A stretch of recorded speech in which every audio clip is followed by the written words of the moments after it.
Watertown, Connecticut, David Gravel.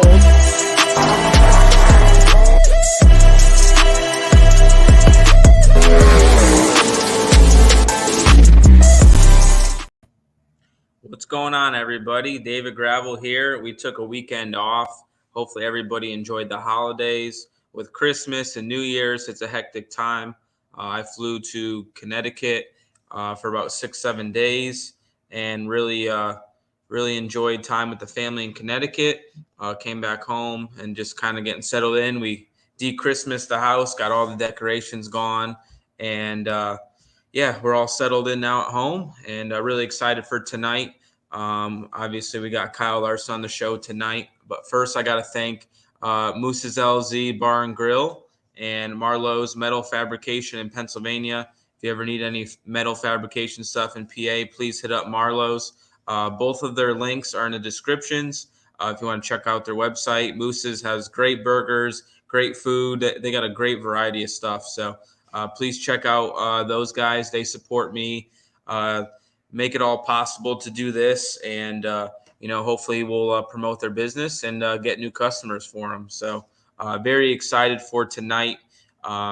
I was talking to Kyle earlier on here, and he's having a little bit of flight trouble. So he's trying to handle that right now. So I'll talk for a few minutes. It's kind of better that, we'll get everybody in the chat and in this live, and we'll get hopefully 500, 600, 700 people in here before he comes in, so nobody misses anything.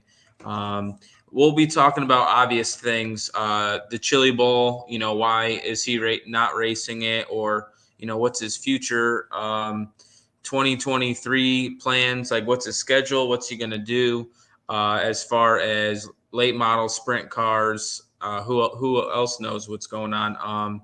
Then obviously the High Limit Series. We'll talk about kind of what he's excited for. Maybe he'll let us know how many races he will race in or not. We'll see. We'll see if he gives us that info. And then obviously we'll talk about family. He just had a newborn son, so now he's a family of 3. It just happened, and we'll see how he likes having 3 kids. It looks like the 2 little ones are jealous over the little one, push him around, taking care of him. So looking for that. Let's see. We got a bunch of questions, guys. So if you guys saw on Instagram and Facebook and stuff like that, we had a lot of questions come in, and we're going to highlight a couple of those tonight, just because so many people think there's like 55 questions and 40 something the other one. So Jeff Martin, so I think he is flying American, and he has an issue with American. He just got the call that his flight was canceled. So I fly American all the time, but yeah. So I have to give a shout out. A friend of ours and a sponsor of mine from Connecticut back when the 89G was around. His name's Mike Lane. He passed away from cancer. So I just want to give well wishes to his family, that they can heal and mourn in this time and give them strength moving forward. But thank you, Mike Lane, for supporting me, and may he rest in peace. What's going on with this NFL injury, man? This is some crazy stuff with this guy having a cardiac arrest. DeMar Hamlin, I watched that live. That's another hot topic in this world right now. But I hope he could pull through, and I hope he could be okay. We've been hearing, a lot of positive and good things. But it was obviously a tragic day. Then, I don't know about you guys, but I'm in the cars and motorsports, and Ken Block passing away, is terrible. That guy, he's came out with all these cool videos. He created DC Shoes, part owner of DC Shoes. He just did all the cool stuff. He probably lived one of the most fun lifestyles, like, Travis Pastrana, guys that just lived it to the fullest, were adrenaline junkies. And, it's pretty cool. So the life that they live was cool. Obviously, him passing away is terrible, but we're definitely going to miss him. And then all that Monster Energy family, which is kind of tied into the NOS Energy family. It's it's a small world and a small community, that's for sure. But We'll talk about the old days. Obviously, me and Kyle have been racing together probably since like 2010, 2011. So we got a cool clip. We'll show you guys us racing together.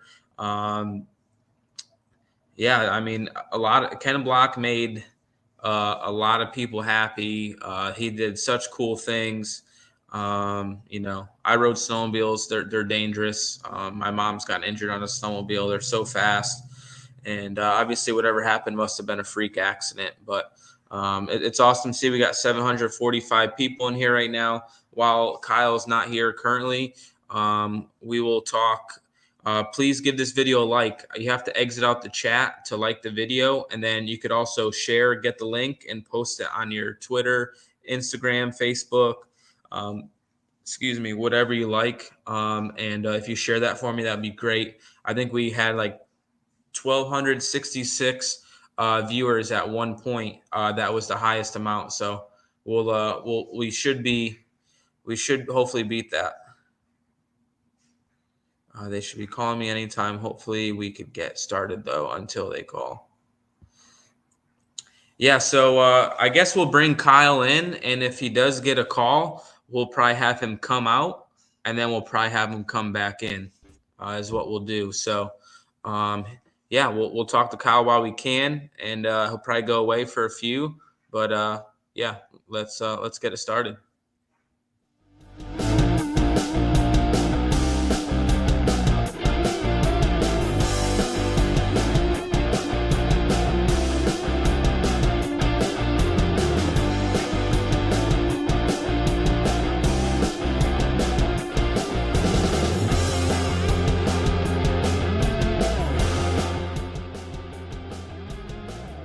What's going on, Kyle? What's up? What's up? Nothing like some travel issues, huh? I know I've been pretty lucky. I feel like throughout my travel career, at least, as much as I fly commercial, and I would have not thought that I would have a flight canceled from Phoenix to Charlotte right now. So, waiting on a call back from American to hopefully get me on the 6 a.m. flight so I can get there in time to do what I need to get done tomorrow. Oh boy, yeah, that's not cool. Did they give you a reason? Did your plane not take off? Was it maintenance? No, Or I don't know. I don't know where the incoming plane is coming from, but I'm assuming somewhere with bad weather. Yeah, that sucks. Yeah, I don't know. Yeah, Those flights come just go back and forth between Charlotte and Phoenix, but I don't know. Yeah, that sucks, man. American's what I fly. Typically, I'm like second highest status, so I do have issues once in a while, but that sucks. Well, thanks for joining. I gave the people a little bit of recap what we'll talk about and stuff like that. But how's the newborn? Newborn's good. Let's see, he's 4 days old. So, yeah, I would say half the nights have been good out of the 4. So, I didn't get much sleep at all. The second night we were home, he was just up till 4, and I eventually just took him with me so Caitlin could get some sleep, and slept out on the recliner in the living room and for about 2.5 hours or so, and then had to get the day started because the kids were up. So the rest of the other kids, we got a whole fleet of them here now. So, but no, he's been pretty good. Okay, they're calling me. All right. So wish me luck. What do you want me to do? Get out of there and then we'll kick you out, and you text me when you're ready. All right. All right, sounds good. All right, see you guys. Timing, I think that's actually a good thing that we're having issues right now, and then we'll be good from here on out. But he is here. He is live. And now we're up to 908. So hopefully if you guys tell your friends, text your friends, post on social media, let's get this to 1,000 people watching. So when he comes, we're going to ask all the juicy stuff. Chili Bowl, where's he going to race possibly next year? What's it looking like? Is it going to be late model, sprint cars?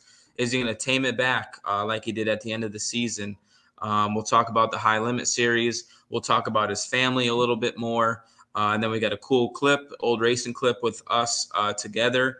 And yeah, maybe does Hendrick Racing get involved in dirt track racing? You see Nice Motorsports does in the trucks, and I feel like more NASCAR teams are getting involved or intertwined into dirt racing. And you look at Trackhouse now with promoting a high limit race. So, yeah, I had a great Christmas. Christmas was great. The family got to see Levi. We got to see so many family and friends. When we were when we were home, we were only home for 6 or 7 days, and we saw people at all times. So it was it was fun, jam packed, but yeah, it was great. Ate a lot of good food, cooked some prime rib. Hopefully, you guys saw that video. Drink of choice tonight. I'm drinking Crown Apple, and I'm trying to behave and not get fat. And I'm mixing it with Body Armor, which is super random. Usually I do a cranberry, but cranberry's got a lot of sugar, and yeah, trying to cut down on that. So I'm hydrating while I'm dehydrating. Who knows if that works or not, but we'll find out. I do my best. But yeah, if you guys are just joining in, Kyle, his flight got canceled that he has to do on a red eye tonight.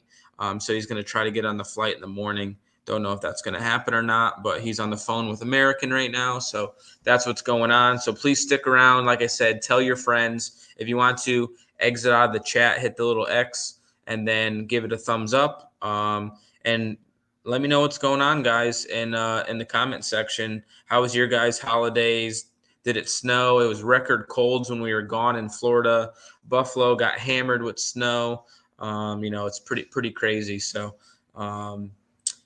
yeah, other than that, guys, one of my older Mustangs, if you see some of my videos, it's close to completion. So hopefully we'll give you guys an update on one of my Mustangs. It's been a long time coming for this Mustang to be done. So we will see when it'll be done very, very shortly, hopefully about 2-3 weeks. We got her running, got an update video, but I'm really excited about that car. And yeah, this year our paint scheme is probably going to come out very soon. It's all done pretty much. We just haven't released it to the public yet. So yeah, we will have that coming out. I think you guys will like it. It's going to be bright. It's going to pop. And, it's still original to kind of what we've been pushing. But, yeah, really, really looking forward to showing you guys the paint scheme and then dropping new merch and stuff like that. Come on, Doug. You don't like Mustangs? I like all cars. I don't discriminate. David, are you going to run any trucks or NASCAR? Not that I know of. It's not up to me. I know my schedule would allow running in the SRX series. So if they're looking for somebody to run the dirt races, I'll definitely run the SRX series. It's on a Thursday night. The truck series just conflicts with our schedule. And yeah, that makes it a problem. Is Levi awake? I'm not sure. Jill, is Levi awake? Yeah, he's kind of half sleeping. He drank some milk and he was a little sleepy. Diecast plans for 2023. I guess what do you guys think about diecast? I did them the last 2 years in a row. I don't really want to flood the market and make too many of them. I feel like if you make them every single year and a lot of them, that it makes it hard to sell them. So there's got to be a want and need for them. But possibly, I'm not sure. We'll see. And yeah, I don't know. If a lot of people are asking for them and want them, maybe I will, but it's going to be tough. Is he sleeping? No, he's kind of up. Yeah. Yeah, it's like half awake. Well, here's Levi. He's wearing some J Palms clothing, my wife's clothing brand, but he's alive and awake. SRX at Eldora would be great, but Levi's doing good. He's probably about 13 pounds now. He's definitely more alert. He follows things. He knows what's going on a little bit. He went to Costco with me today, so that was great. He's super good, man. So easy. And yeah, he's been fantastic. So, well, Kyle just texted me that he's ready to come back on, so we'll add him in. Hopefully, it works out. He just burped for me, but yeah, he's getting big. He's getting big. He's doing great. He's such a good boy. He's big and he's got a full diaper. You Yeah, gotta, I know. I had to Yeah. say that. I was like, stop lifting him. Oh my god. Yeah, he's got to pee a lot. Yeah, he's being. Oh, boy. Oh. Aw. Oh, my God. Cooper. It Jeez. was a toss-up between Cooper and Leroy for Leroy Van Connet, but I heard the backstory on Leroy a little bit. yeah, yep. So was supposed to be Levi. When you, I remember we were at Bristol this year, and we had known that, or at least, yeah, just her and I guess at that point had known that she was pregnant, and I think you guys had just found out maybe that you were having a boy. But I hadn't told anybody that we were pregnant yet, and we were parked next to each other, so I was like, "Oh, you guys figure out a name yet?" You're like, "Oh yeah, it's gonna be Levi," and I'm like, "Dang it!" I was like, "Shoot." Caitlin hates me for it. I feel bad, but No, Cooper's good. So when we had Audrey, we didn't find out that we were having a girl, so it was either gonna be Audrey or Levi. Yeah. We had Audrey, so we had Levi ready to go, and then you stole it. Son of a biscuit. Oh, that's hilarious. That's a good story. So he was big, dude. 8 pounds. He's nearly as big as Levi already. I know. 8 pounds, 6 ounces, 21 inches. What a unit. What's that? I said, what a unit. Yeah. My aunt Margie, she texted me. My cousin Brian, he's like 6'2", and she said he was the exact same. 8.6, 21 inches. I'm like, dang, this is gonna be pretty crazy. And then Donald is from obviously his grandfather, right? Yeah, Caitlin's dad's Donald, and then her grandpa's Donald. Okay. And my uncle, my mom's brother, his name is Donald too. Oh, geez. So, yeah, so we got a lot of Dons. Oh, that's awesome. That's good. Well, I'm glad he was healthy and went simple, and I'm going to give him back because he kills my lower back holding him. Oh, your lower I agree. Yeah, can't mention lower back around the moms. Yeah. Awesome. Well, thank you for showing little man. I appreciate that. Yeah. So people could ask questions, Kyle. People send them in, and people could pay for questions. So that gives them like priority. So that pops up. But Craig Thorson asks, after Skagit and Grays Harbor, following you guys down to Chico for Gold Cup, is that race as fun, as cool as it look on Dirt Vision? I mean, the Gold Cup is definitely being revitalized with you and Brad. They had an epic, actually it's epic because I think the women of the Gold Cup here making the bikini contest awesome, having great judges at the bikini contest. But I know you guys are trying to build that event, make it pay more money, kind of build it back where it used to be back in the day. So let them know, is the Gold Cup as fun as it looks? Yeah, definitely. It's kind of, to me, like it was Gold Cup growing up was always like, it was an awesome race. You know, it paid really well. It was the biggest race in California. It was one of the marquee events. You know, it was probably in the top 3 or 4 for the biggest wing sprint car races throughout the year. And the bikini contest was a big deal. There was lots of stuff all week. You know, kind of had the Knoxville Nationals vibe. And then it kind of just kind of died pretty quickly. About when I started racing sprint cars in 2000. I guess 08, 09, somewhere in there, it started kind of dying off, and it got to the point where it really died off. Used to pay $50,000 to win.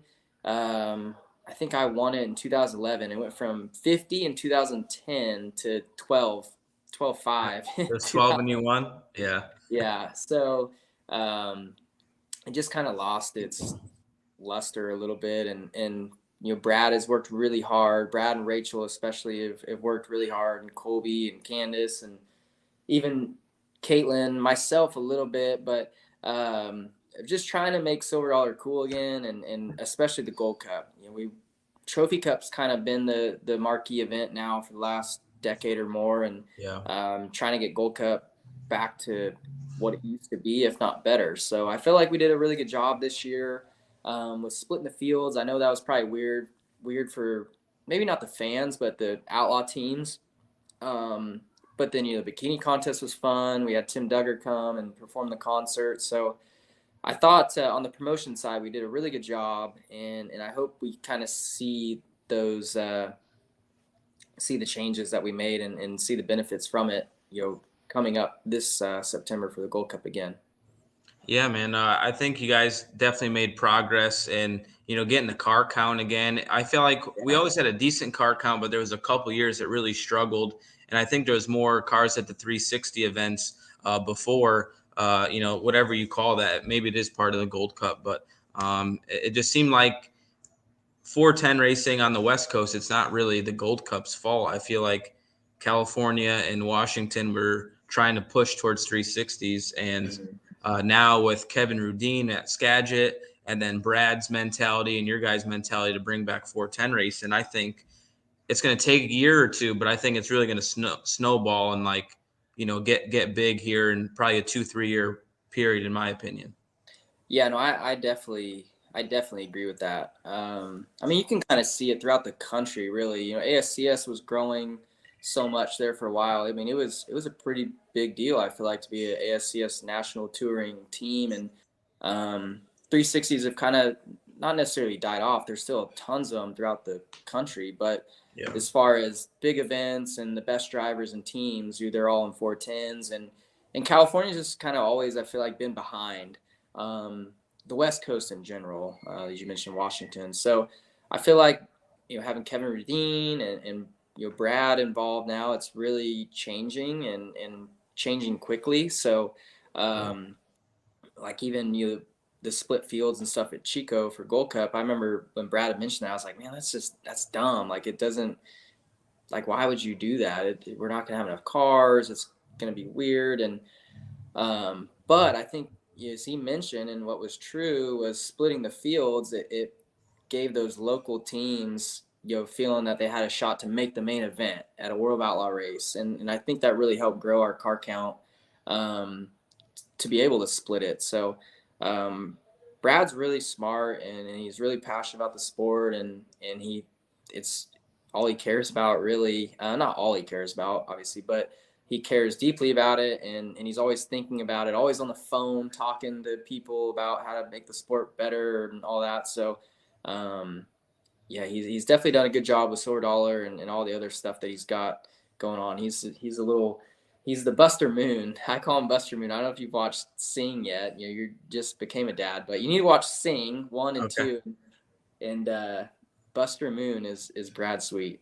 Okay. He's definitely a talker, a negotiator. And I feel like after this offseason, he's going to have less hair than he did last year, because I know all these meetings and all these conference calls, and I don't understand how he juggles it all. And it's frustrating that he won the championship still with all this shit going on. I don't get it either. I have to, I can't, I get sort of involved in other stuff, but I feel like I don't want to be involved in a lot of things, because then I can't focus on racing. So I don't know how he kind of juggles it all, and his wife and daughter and Kane's screen print, the series, the racetrack, and everything else he's planning for in the future. So it's pretty wild. I know he's a go-getter.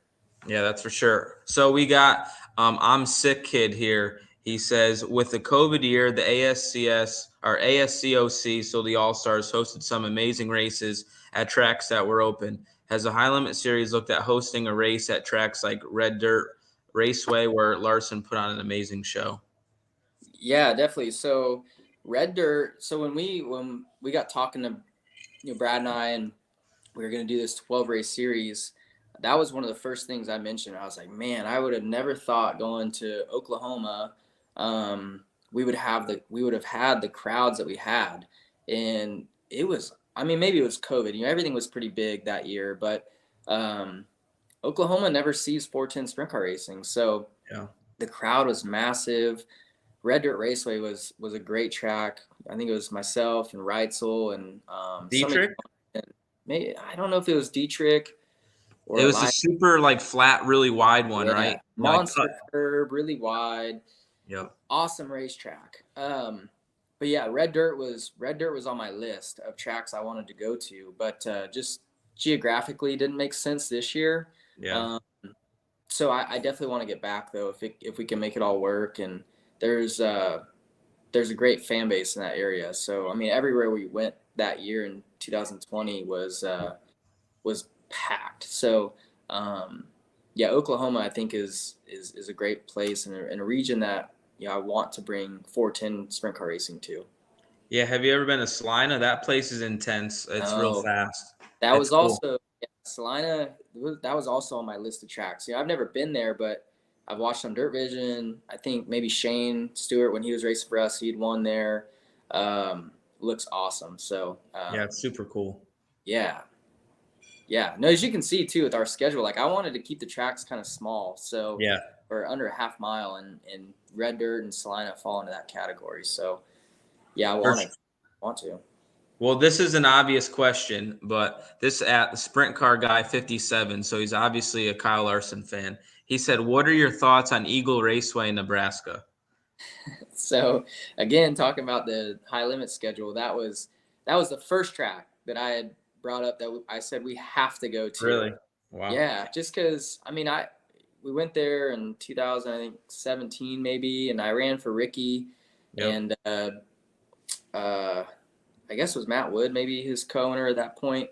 I can't remember, but I won an outlaw race for them, their first ever outlaw win, and it was an awesome racetrack. Definitely, my top 5-7 tracks I think I've ever raced at. So, and two, it's also a place that hasn't seen 410 sprint car racing or much racing in general since then. So, I feel like if we have a race there, it can be a really big crowd, and just have a lot of viewership throughout, not just at the track but online. So, yeah, I remember leaving there and I was like, man, I wish I could race Paul Silva's car here someday, and just had to put on my own race there, I guess, and get to do it. So I'm most excited about Eagle for sure. I think everybody probably too, when you look at the schedules, I would assume most excited about Eagle. Yeah, I don't understand why the Outlaws did not put a race on there this year, especially with I-80 closing and we already go to I-80. It's very surprising, and High Limit and Outlaws do have some similar races, same racetracks with Lakeside and Huset's and stuff like that. So I feel like there was an opportunity for us to go to Eagle, but I guess they didn't want to take that. But Eagle is a track that definitely has a lot of buzz around, kind of like Kokomo. People always ask, why aren't we racing at Kokomo? Why aren't we racing at Kokomo? So it honestly, gives you guys a good opportunity to go all these really, really highly wanted tracks. And there's going to be a lot of buzz about them. And I think it's going to work out great for you guys for sure. Yeah, no, I agree. And like you mentioned Kokomo too, it blows my mind that there's not more, if not any, wing sprint car racing in Indiana. So hopefully with the midweek stuff, we can sprinkle in some shows through Indiana and get the fans excited about it. I know there's for whatever reason there's still the non-wing and wing kind of rivalry in a sense for the fans, which I don't think there should be. So hopefully with our series we can kind of merge the two together and just grow kind of open wheel sprint car racing in general. Yeah, I think it'll be good. So we got a bunch of questions, but this guy, Jay Card, he says, for Young Money, saw an article, you got a house in Arizona. Just curious, why Arizona, if you don't mind sharing? I was going to ask you that too, so good question. Yeah, no, good question. I think a lot of people probably wonder that, but we obviously come here for NASCAR stuff twice a year, and I just love it. The golf is amazing. I just golfed earlier today. And the weather's always good, and there's just lots of things to do. We're a little closer to home for both of us. Like Caitlin's parents and my parents, they both drove here for Christmas, so we're closer, but we're not too close. And two, it's just kind of a way to like get away from racing in a sense. So we've been here since the season ended at Phoenix for the Cup season, and it's gone by way faster than I thought it would this off season, and it's been a lot of fun. So there's like an ice skating rink, 10 minutes. Everything's like 10, 15 minutes away. So the kids have been ice skating. They want to play hockey. Owens, I put him into wrestling, so he's had some wrestling camps, baseball camp. I got him signed up for flag football. Audrey's doing gymnastics. So Where in North Carolina, it's cold as hell, and you're not going to do any outside stuff. You only and can do everything indoor too, stuff. it's like at least maybe you can get some things that are 15 minutes away from you, but most of the time you're 30, 35 minutes to what you want to go do. So Yeah. I love North Carolina. We still have our place there too, but I wanted to go somewhere and feel like I'm having an off season. I agree. That's why I chose Florida. But I love Scottsdale. I went to a bachelor party there like 2 years ago and had a blast. I mean, unlimited places to eat.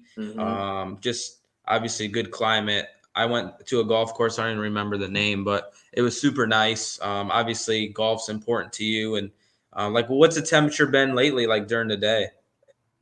Today was really nice. It was probably, I would say the highs were low 60s, and it was overcast until maybe like 1 o'clock, and then it was sunny. This week's not been a great week. It's been raining some, but for the most part, I bet we've, out of the top couple months we've been here, it's probably only rained like 6 times or more, a little bit more. Christmas, kids were swimming in the swimming pool. We were in shorts and t-shirt. Like Yeah, that's awesome. it was awesome. So remind me too, like I like having Christmas not in the cold. So going to New Zealand or Australia and having Christmas there, being in some warm weather, it kind of reminded me of that. And I love it. So yeah, definitely we'll get out of here before the summer, but I love spending. We'll probably be here like end of October, typically to end of March. So, and I'll have to go back and forth some, but yeah, it's been fun so far. Yeah, I would say Scottsdale would be probably my second choice if I had to go to a warm climate area. I love that area, so I'm sure you're going to love it. So we got another guy. I'd go to Jupiter if I wasn't in Scottsdale. So yeah, West Palm. So yeah. Hopefully, we always like going to golf in Jupiter because we can hit up gravel and get some dinner and go out a little bit. I know you get to hang out with Denny and MJ possibly. That's pretty cool. So we got NASCAR Kyle Larson fan. So obviously a NASCAR Kyle Larson fan. This got to be a new viewer for your podcast. It's gotta be. It's a good thing. I appreciate it. But this is a direct question. He says, "Why are you not doing the Chili Bowl?" That's super direct. So you don't have to answer it directly like that. But we know you're racing a late model. But I guess you could elaborate. Yeah, I think a lot of talk has been because of how much it pays, not only to win, but the purse of the Chili Bowl. But honestly, that's just one of many reasons why I'm not running. I'm 30 years old and I've raced in the Chili Bowl 15 years. So half of my life I've raced at the Chili Bowl and I'm still young. So I would say that's the main reason. I just want to do something different. I've won it now twice.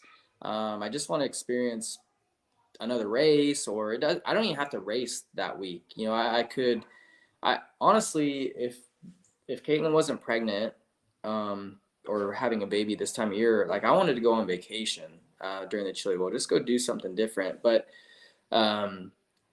she's pregnant. And I felt like, well, we can't go. Not pregnant. She just had a baby. I felt like we couldn't go to a vacation anywhere. So I was like, well, I'll go race the late model then. So yeah, I'm excited about running the late model. Obviously, yeah. I mean, the purse is definitely a reason why. I mean, I think, and two, I think a lot of people have. I guess I seem selfish mentioning that, but it's not. It's really not about me. Like it could pay more or less or whatever, but it's for me. I feel like I'm trying to raise awareness to the fact that it pays so poorly, to benefit the other teams. Benefit the teams that spend thousands of dollars just to get to the shoot or get to the Chili Bowl. And I feel like if you make the main event, you should at least be able to break even.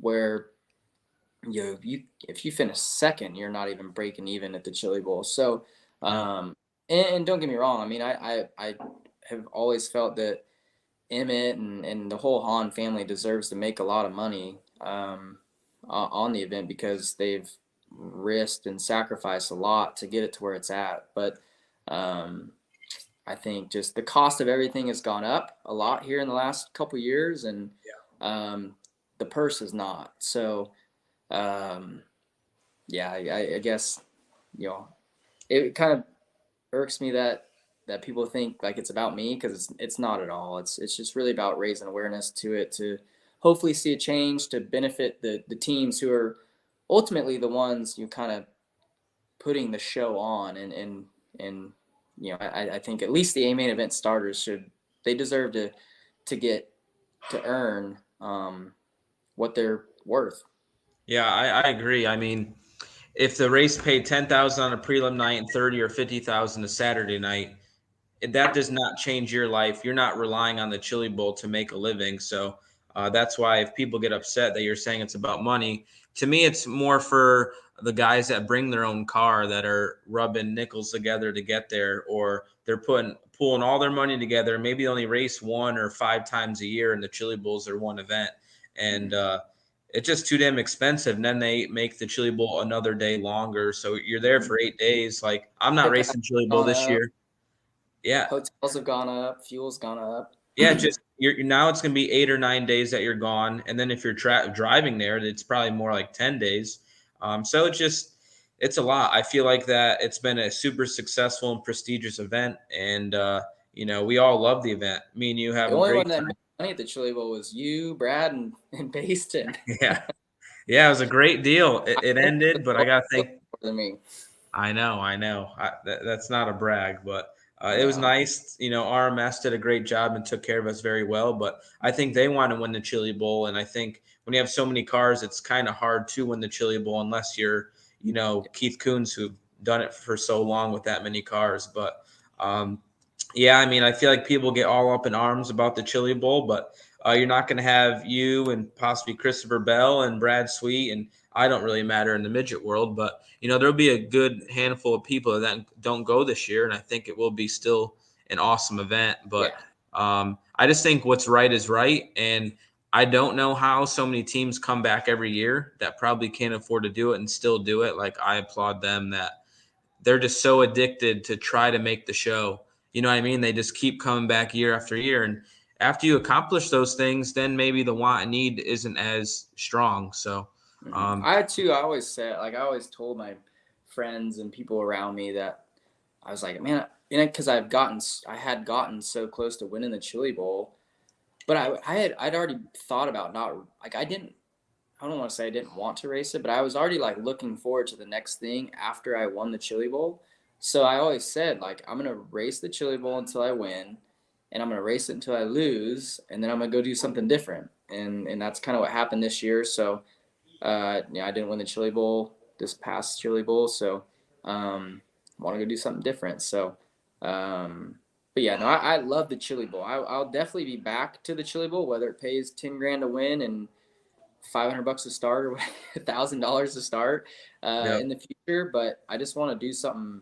I just want to do something different. I want to experience things with my family. I want to, go. I really enjoy racing late models, so I'm gonna want to go do that this year. And who knows what I'm doing next year? I could be back at Chili Bowl. I could be skiing in Colorado, or I could be in the Bahamas. But it's just I don't want to feel like I'm tied down to the event like I had for 15 years.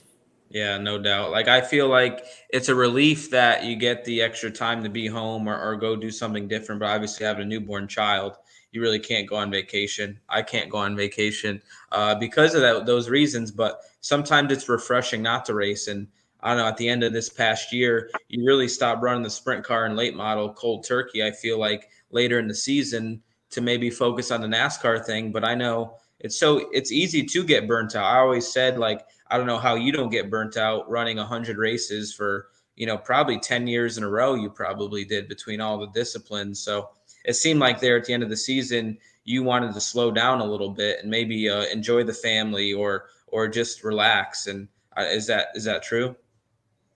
I would say there's a little bit of that, but honestly, there's not that many opportunities for me to race after Knoxville Nationals. Really? Kind of all the midweek stuff stops. And there's just really not, like, National Open would be, one that I could race after Knoxville. That's like worth going to because Yeah. it pays really well and it's a big event. Yep. Aside from that, I mean, like, I can't do World Finals because that's Phoenix weekend every year. And there's just not like a race worth going back and forth from a Cup one that I can talk my team into, hey, this is the reason why I want to go do this. But Yep. so yeah, I don't know. It's if there was logistically made more sense for sprint car or late model races, I would do it during the playoffs and stuff. Like I do some late model stuff because the Flow Night in America thing goes through our playoffs. Midweek. Yeah, midweek stuff. So this year, like, there's a couple high limit races during the playoffs that I'll do, as well as the late model stuff. So there's just less opportunity for me to race past Knoxville. Most of my dirt racing is like early in the year, February-ish, and then like end of May through Knoxville is really heavy. So Well, now that there's practice and qualifying, right, it makes it a lot harder. And the one-day shows made it a lot easier for you before, right? yeah, 2021 when I came back to NASCAR, like I raced almost 100 times, but it didn't feel that bad or that much. Like this year, I loaded my schedule, or 2022, I loaded my schedule up more races. I think I ended up running like almost 110 races, but I burned myself out some because I didn't factor in the part that we did have practice and qualifying. So I ran like 110 races, but I was probably in a race car like 130 some days out of the year.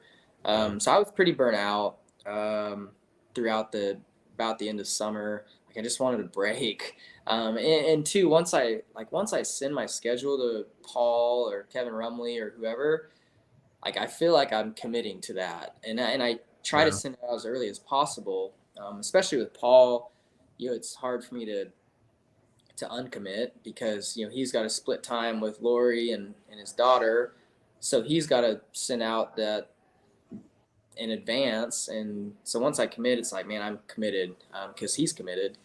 So it's hard for me to kind of back out of a race once I sent it to them. So I burnt myself out some this last year, but I backed it down a little bit for this year, but it's still a lot. So, but I didn't race any this off season, so it'd be probably just as many races or a little bit less, but kind of more spread out, which will hopefully not burn me out as much. Yeah, that's cool. So a lot of stacked up questions from us talking, but Rich Stefka wants to know any chance of a high limit race in Wisconsin. I feel like there's a lot of great tracks in Wisconsin. I'm sure.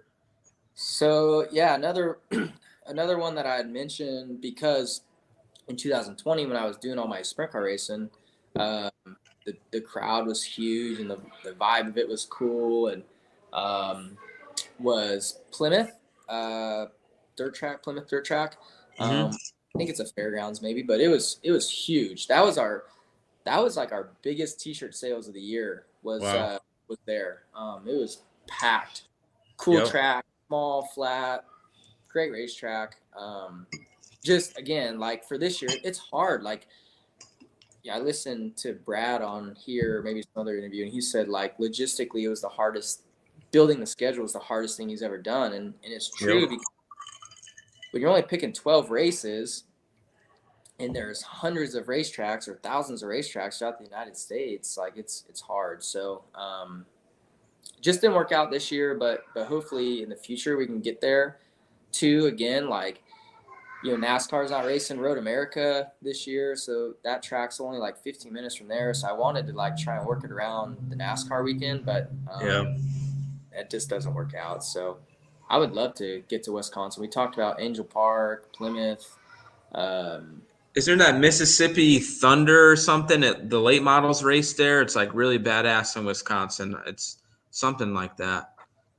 I think Lucas Oil races there. Yeah, I looked at, because I think I could there was a chance for me to race there this year, but yeah, there is I don't know what it's Mississippi Thunder. I don't know where it is in Yeah. Wisconsin. All right, so we got some more going on. Mark Moore says, Kyle, how much do you love Grandview? Are you excited to bring the series there knowing the fan base loves you there? So my backstory on Grandview, I raced URC, a small 360 series, and we would run on the Thunder on the Hill events that they would have there all the time. And I loved Grandview from the beginning of my career, and I haven't been there since a Speed Week show in like 2009 or 2010. So I'm sad I don't get to race there. I wish the Outlaws did, but I think a lot of people love Grandview, and I know you do as well. Yeah, Grandview is one of my favorite tracks in Pennsylvania, not just because, but one of the reasons why I love it, just because it doesn't feel like you're in Pennsylvania. It's different colored dirt, it's a different shape, different size, different everything compared to what you're typically used to racing at in Pennsylvania. So the fans are way different too. It's more, I feel like, kind of a big block or small block, whatever you want to call it, crowd, kind of NASCAR-ish crowd. So, yeah, I love Grandview. It's one of my favorite tracks to go to. Small venue, kind of the crowd feels like they're on top of you because they're kind of all around the track. The pits are tight. The track changes a ton throughout. It'll be locked down fast throughout, hot laps, qualifying, heat race, and you're like, man, this is going to be a dud of a feature. And then they go out there and throw more water on it before the feature, pack it down with the water trucks. You're like, gosh, you're throwing like 30 tear-offs on, and then it blows dust in like 5 laps. And it's just a difficult track to keep up with. So I like it a lot. It races well. It's just a cool place, and like I said, the fans are really cool there. Yeah, and it gets off camber on the exits. Like it's just where it'll be slick on the bottom, but there's banking there, and it makes it still the better preferred groove. All right. So Trevor Bailey said, "Hi, David and Kyle. What's your expectations for the High Limit Series this year, and will you be doing more of late model or sprint car racing this year?" So it looks like that's more towards you. So yeah, I mean, my expectations, I guess, for the High Limit Series is I think we're gonna have a lot of teams kind of follow it. We kind of piggybacked in a way off the Outlaw schedule some, so I think it helps both of us. It helps us get a car count, but then it also helps the Outlaws get a car counts for the weekend. So you can hit our stuff during the week and stick around for a day or two and go to an outlaw race. So I think our car counts will be really, really good. I think our online viewership will be really good. I think most of our at track crowds will be really good as well. I think there may be a couple that I get nervous about thinking of how the crowd will be, but hopefully our on track product and what we're doing will attract some people that might not be on the fence about coming, make them do come. So I'm excited about it. I think it's cool. I've gotten to do the late model midweek stuff here the last couple of years, and the crowds are great. The competition is really strong, and late models are different than sprint cars because there's so many more, I feel like, teams out there, but you get a lot of good teams that come to them. So yeah, I think it'll be good. And as far as more late model or sprint car racing this year, I'll do more sprint car racing than late model stuff. So my late model schedule as of right now, I don't have any races after June in the late model. So a lot more sprint car stuff than late model. It's because it's all that money available this year in a sprint car, or what?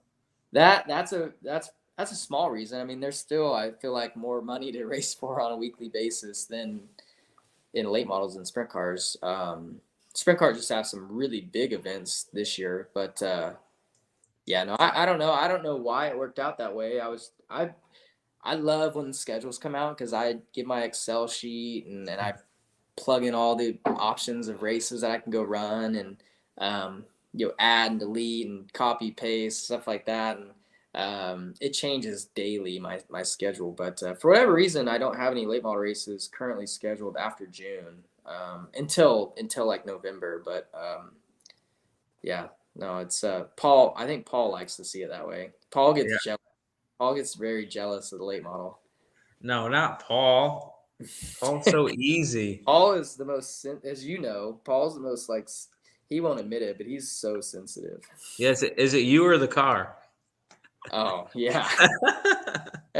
Remember that at Attica? I won't forget it. He took it so literal, and that was funny. Probably hates me to this day because of it. So somebody asked, "What's it feel like to run a 9-second lap at Peevely?" So I can't answer that question. I've never. What's up? Can you say hi? How are you, little race car driver? Yeah. Yeah. Tell them about your practice that you did. Show them with your hand. I saw you spun out in 3 and 4. Yeah, biked it up. Oh. You were wide open though. What's up, Owen? Hi. Who's that? David. How's ice skating been? Good. Yeah. Who wants to be the hockey player? Me. Yeah. Okay. And then who's pushing around your little brother now? I seen Audrey wouldn't let Owen push him around. Were you pushing him in the stroller yesterday? Yeah. Yeah. When I go That's this good. way, then I go that way. Yeah, it's like backwards on. Owen, are you using your new wrestling moves on your sister now? Yeah. He was all pumped yesterday. He beat some kids up. So Victory. Nice. I was hoping I signed him up for wrestling because I wanted him to get beat up. Like I wanted somebody to throw him around. But Oh, did I get thrown around? No, I didn't. Okay, cocky. Well, maybe Kyle isn't the best guy to wrestle with, but you got to get Uncle Brad over, and he'll probably wrestle you pretty good. But all right, now back to your question. I don't know. I just remember what I remember. You're the qualifier, so you got all the track records and everything everywhere. But Well, you have that Peevely. I know I don't typically qualify good anywhere, but that night or that day, that qualifying, I remember. I think I went out pretty early. It was a huge field that year because that was also 2020, so it was like split big time. But I went out early, and I remember I like kind of rolled out of it barely my first lap and cheated the cushion some, and it felt really good. And you can glance up at the board into one. I think I ran like a 10-1 or something. I was not expecting a 9-second lap, but I was like, okay, I can leg it out the second lap. And I mean, you get quick time more than anybody. So you're like, you probably know when you lay down a lap. And I knew I laid down a lap, and then I glanced up at the board and it said a 9.990 or whatever it was. And I was like, wow, that's cool. I didn't know it was the first ever 9-second lap, but yeah, it was pretty cool. And I still pull up Johnny Gibson.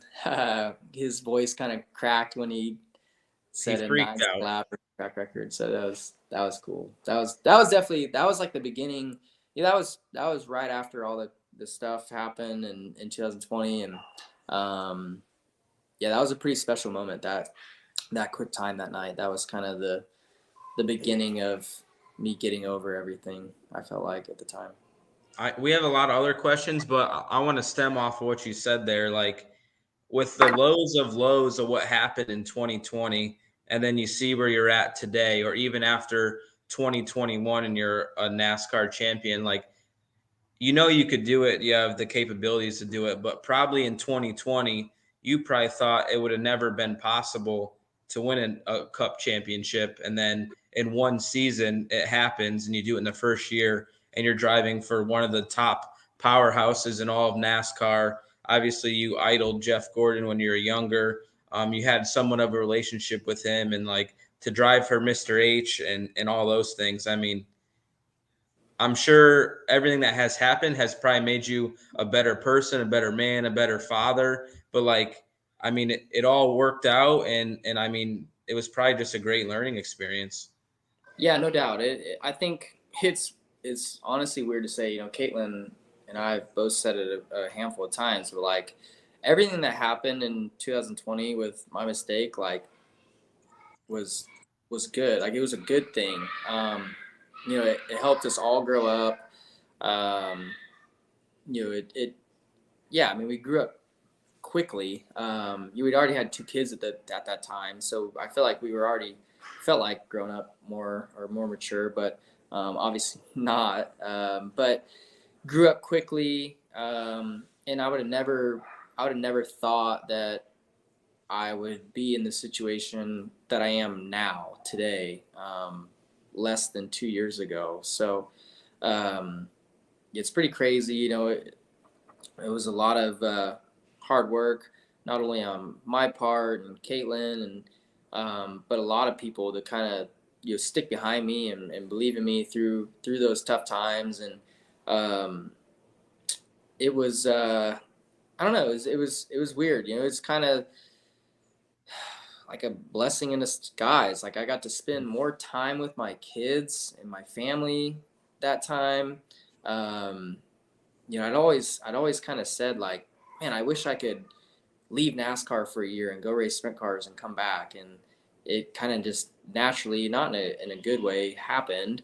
But we were on the road for like 7 weeks in the motorhome, just the 4 of us driving from track to track and staying at campgrounds, and you just becoming a tighter family, and also racing and winning a lot. So yeah, 2020 will be a year that I'll never forget for many reasons.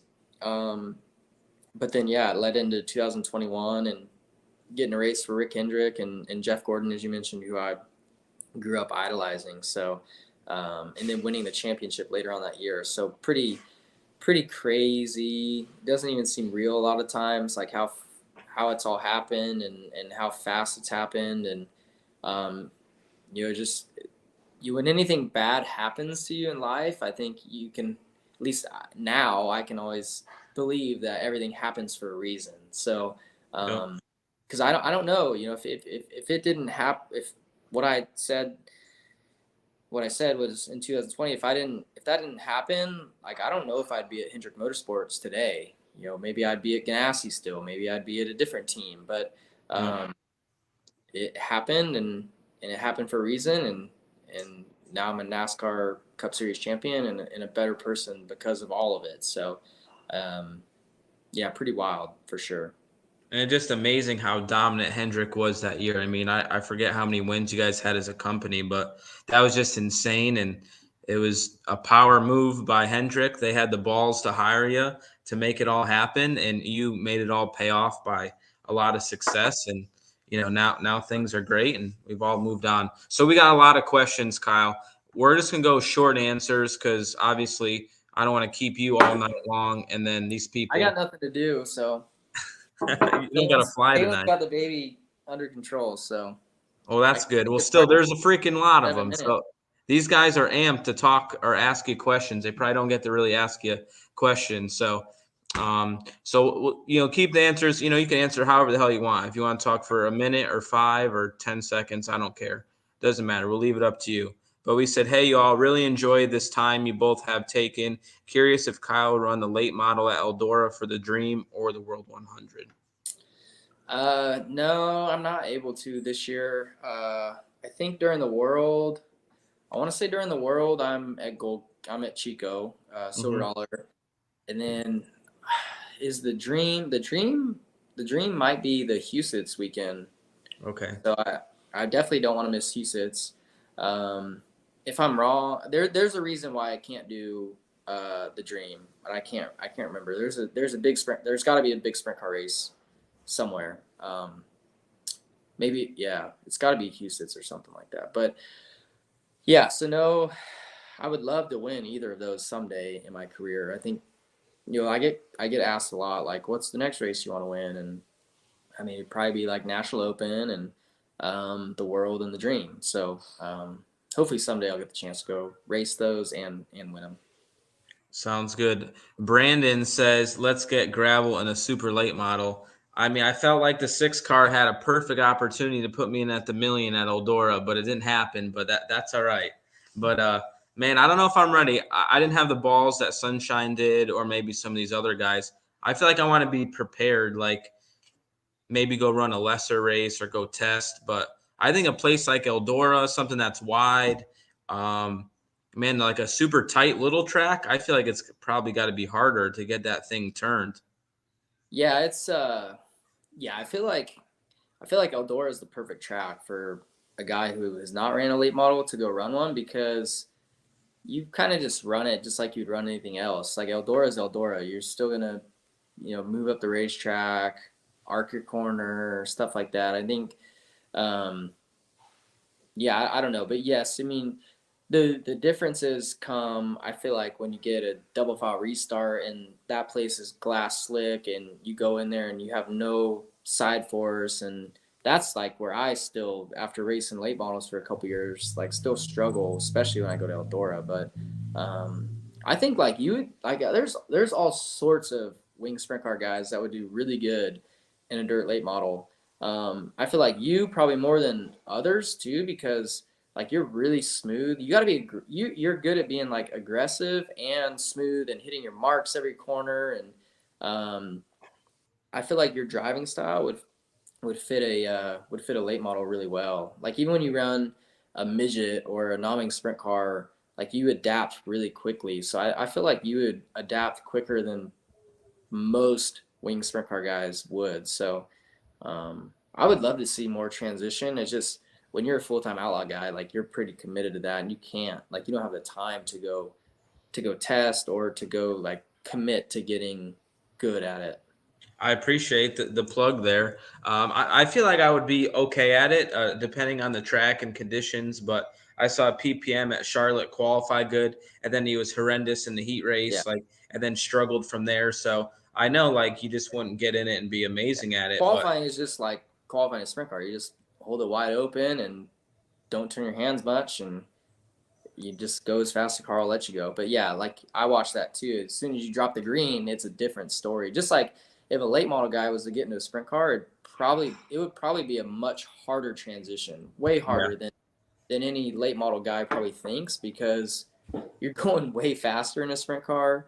And the dirty air, late model guys talk about dirty air a lot, but it's similar but opposite kind of in a sprint car. So um, yeah, I think Parker did a good job, but yeah, once you get racing, it's crazy. Those things too. Late models are like the tightest race cars you've ever driven. It's like they're really hard to like get them slipped to where you can kind of run behind people. yeah, man, I like the long races and like the tire management side of things. I feel like that's right in my forte, or like right in Donnie's forte. Um, I ran that one Silver Crown race, Illinois. I felt like, that went pretty well. And yeah, just I feel like Knoxville Nationals, I wish it was on one set of tires, in my opinion. I wouldn't like to see new tires get put on after 25 laps, but it's definitely something I want to try out at some point. But man, when you're a sprint car driver and do it for a living, it's so hard to give up doing the outlaw thing, or giving up where you could sell t-shirts or where you get points fund money, because that's a big chunk of how you make a living. So it just makes it tough. Now, if maybe there, in 5 years or a couple years, there's so many big paying races that you don't need to commit to a series, then maybe I can do those things and have more fun and not have to race for points. And one DNF doesn't ruin your life. It's an intense thing, but we'll see what happens. So Will Sanis says, on an average day between the two of you, how many times are you noticing out in public? For me, I'm not noticed in public very often in Not in Florida. Florida. Not in Florida. Now, I've been to the SEMA show and I've gotten stopped multiple times. I've been to drag racing events or other types of racing events and obviously get stopped a lot. But if I go to the grocery store, I'm not a big name, so I'm not getting stopped. For you in Charlotte, that's probably a little different. Yeah, I think it just depends on where you're at, really, in the country or whatever. Like, yeah, obviously Charlotte, there's so many race car drivers there that like, even if somebody knows you, they've probably seen three or four other drivers throughout the day too. So they're not like coming up and asking for a picture or anything. So it's not really a big deal to get seen in Charlotte area. But I feel like whenever I fly, commercial, I'll get noticed at least once, maybe, uh, throughout walking through the airport, or I've been surprised, honestly, being out here in Arizona. Yeah, I've been noticed a handful of times. Like just recently, like last week, like at a stoplight, there's like a construction worker guy pulled up next to me, like glanced over, and he does like a double take and pulls his phone out. Going to Lowe's here in Arizona, going to Ace Hardware. Like when you go to places like that, people recognize you. But yeah, it's just I don't know. It's pretty, honestly, being out here. Like normally, I feel like when you're in North Carolina, like when you're in a racing ish area and you're noticed, you're like, it's not that impressive to be noticed. But being here in Arizona and Scottsdale, it's like I would not thought that there was people that pay attention to NASCAR enough to recognize me in normal street clothes. So that part that was pretty cool. But it doesn't happen. It doesn't happen in general as often as people probably think. Cool. All right, we got Brian. He says, any plans to run Volusia this year at Speed Weeks? Not this year. Dang. We You'll suck be at at Tulare, right? No. Well, No? well, I guess, yeah. Well, I don't know how that. There's more races of Volusia for you guys this year, but no Volusia for me this year. Going back to like a race that I want to win. I want to win a sprint car race at Volusia so bad, because us in the 57, like we suck there, like really bad. I remember the one year it was bad, where last year you ran second one of the nights, I think. Yeah, just because it was heavy and rough and different. But we don't ever qualify good there. Like we're always 3/10 off in qualifying, and then you're behind the 8 ball. I'll usually move forward in the feature until we get a flat or something. But no Volusia for me this year. Being out here in Arizona, the Super Bowl is here that week, and the Waste Management Open. So I want to go to both of those. So that cuts into Volusia this year. Yeah, that's cool. I mean, who do you think's going to make the Super Bowl this year? Who's your picks? I don't really know or care. I guess I'd like to see the 49ers, just because being California, and they got a shot. Yeah, the quarterback is from Gilbert here too, so that'd be pretty cool. But he's a badass. Yeah, no, I honestly, though, I don't care. Like I don't care. Yes. Yeah. I don't play football enough. Yeah, that's all right. I don't think you have the body type for football, even though I'm only 5'5", so I don't either. But you aren't a football. You're probably the only driver I'm taller than. Come on, Brad. I'm taller than Brad. Yeah. Rico, I could keep going.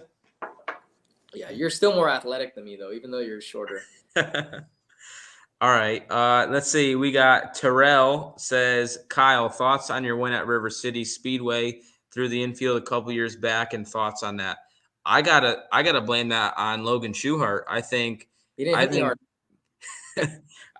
Kyle Larson doesn't win that race if Logan Schuchart doesn't piss him off. And then I was leading. You were leading, but maybe he had a better car. Who knows? I don't know. But your last lap, whatever you did through 1 and 2, you went like a half second faster than him through 1 and 2. Like somehow you obviously held it wide open and the car stuck, and you freaking hauled ass that last lap. Yeah, no, it was that was a really cool weekend of racing. I'd never been close to racing in that region, and getting to race in front of new fans and all that was cool. And then winning that first night there. So I had gotten into Logan. I threw a very short slider on him at Knoxville the week before and knocked his front wing down and made him mad. So I wasn't surprised that I got half spun and had to go through the infield there late in the race by Logan. And but even though he deserved to get me back, like it still fires you up in the car, and you're like, I want to beat him now. And so yeah, I knew it was late in the race, not many laps to go, so just ran hard, and I just kind of aired it out the last couple laps, and cut down that lead way more than I thought I would through 1 and 2. And I remember not knowing what exactly he was going to do down the backstretch through 3 and 4, and he kind of slid himself a little bit. I don't know if he could hear me coming behind him, but he kind of ran through the middle and caught the cushion, and I had a good run out, and was able to just have enough momentum to cut underneath them on exit 4 and beat them in line. So yeah, that was one of my more memorable wins in 2020 out of the 46 that we had that year, because it was kind of, I stole it from him coming to the checkers. So it was really cool. And then, first time in North Dakota racing also. Yeah, that was a good race. I don't know how you turn it off the cushion there. I feel like every time you do that, the car wings out and you sit there and spin, but it all aligned and your car was good. And obviously you turned the car just the right amount and got down the hill, and it worked out awesome. That was obviously a cool event. So we got a cool question from Bob Ray. Kyle, how awesome is it with Owen running juniors with Braxton, Cash, and other NASCAR drivers' kids?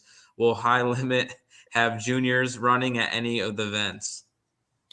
No, it's definitely cool. Like Millbridge especially is really cool because there's a lot of, racing industry people who have their sons and daughters racing. And when I'm there, like it makes me kind of go back to when I was getting started. And like, those are a lot of the best memories I have. I'm sure you're the same way with quarter meter racing. Like, Yep. back to those days, like, man, that was some of the best times of my life. So seeing Owen and all his buddies build memories is cool. It seems like he likes it now, right? Like I feel like in the he's hit or beginning miss. he wasn't all for it. He's Yeah, hit or miss still. Yeah, he's. I mean, he's young, so his mind changes all the time. And honestly, too, that's why, like, coming out here to Arizona, I wanted to put him in a lot of different sports and stuff, so he could see what he really enjoys. But Yeah. no, I mean, as far as racing goes, he likes it. It just bums me out that honestly, he's not like as good as Brexton currently. So like, it bums me out when he gets bummed out that he's not winning and his buddies are winning. But and it's Owen's kind of funny too, because like he'll run 12th at Millbridge and be like, whatever. But he'll run second, which he's ran a handful of times, and be like pissed off and not happy that he finished second or third or won a heat race or whatever, because he's like, well, I've done that before already. Like, I want to win. So I'm like, dude, that's way better than finishing 12th. Like, you should be proud of yourself. But no, I mean, as far as I don't know. Maybe Tri-City Speedway, we will have some go-karts or something there. I know when I ran Tri-City this past year with the late model, Owen got to race too. That's where he had his big flip. But we'll see. I don't know yet. I don't think that. I mean, that'd be the only track that we could do it at. That has a track. that would be tough. JCD asks, any thoughts of running a big block modified? If that's for Kyle or for me, to me, I have more interest running a late model than a big block. I just don't have time, so I can't think about I want to drive 5 different cars. Yeah, and I mean, that's more your neck of the woods too, up there in Connecticut. So you should want to run them. But for me, I get that question a lot, and I don't want to say no because I don't want to shut the door on anything, but like, I don't know enough about them. I don't know enough of their events. Like Super Dirt Week would maybe be like, I want to run big events. So maybe like Super Dirt Week, but then I also would only want to do it if it's convenient. So like Volusia, I mean, not this year, but maybe in the future, Volusia or something. I don't know much about them. They're cool. They're loud.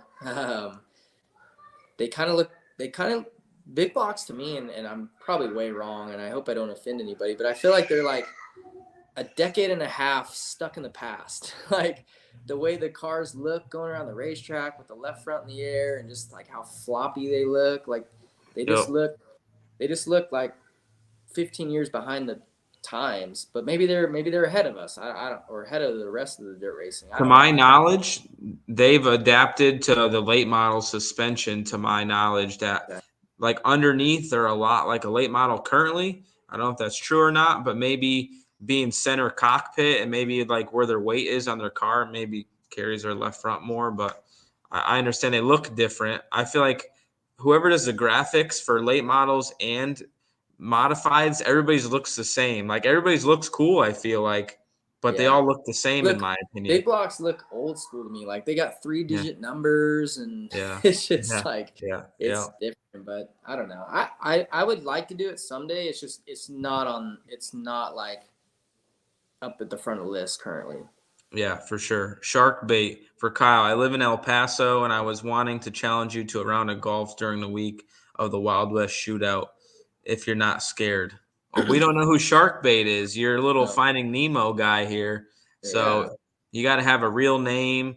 Maybe show a couple scorecards, see how good you are. What's your handicap? But exactly. I mean, maybe I'm bringing my golf clubs. I heard Royal Jones, he owns a couple courses in the area, so I'm bringing my golf clubs.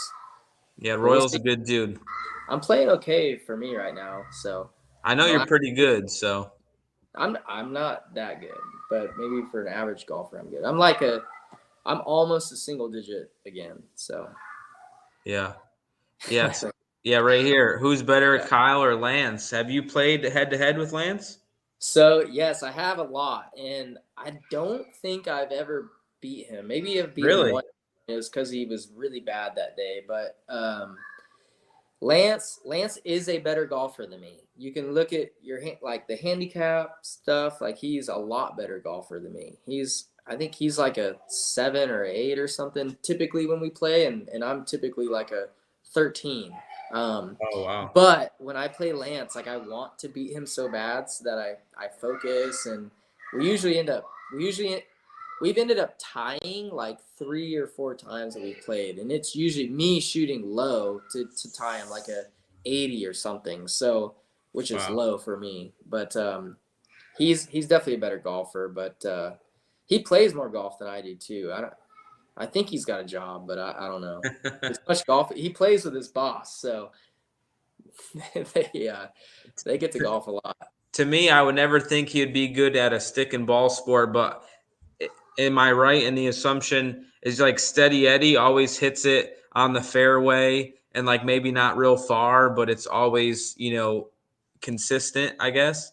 He's sneaky. Like he's got a really nice swing. I feel like nice and smooth. Where I feel like when I'm trying to hit the ball, like I'm trying to smash it, and our drives go about the same distance. I feel like when he's playing good, he's got like a little draw to his ball. I think probably the only time I beat him is when he didn't have the draw. He kind of had like a slice going on, but he's a good golfer. Really, really, really is smooth. Like kind of you mentioned. I mean, I feel like he hits it further than you think, but he also doesn't like smash it either.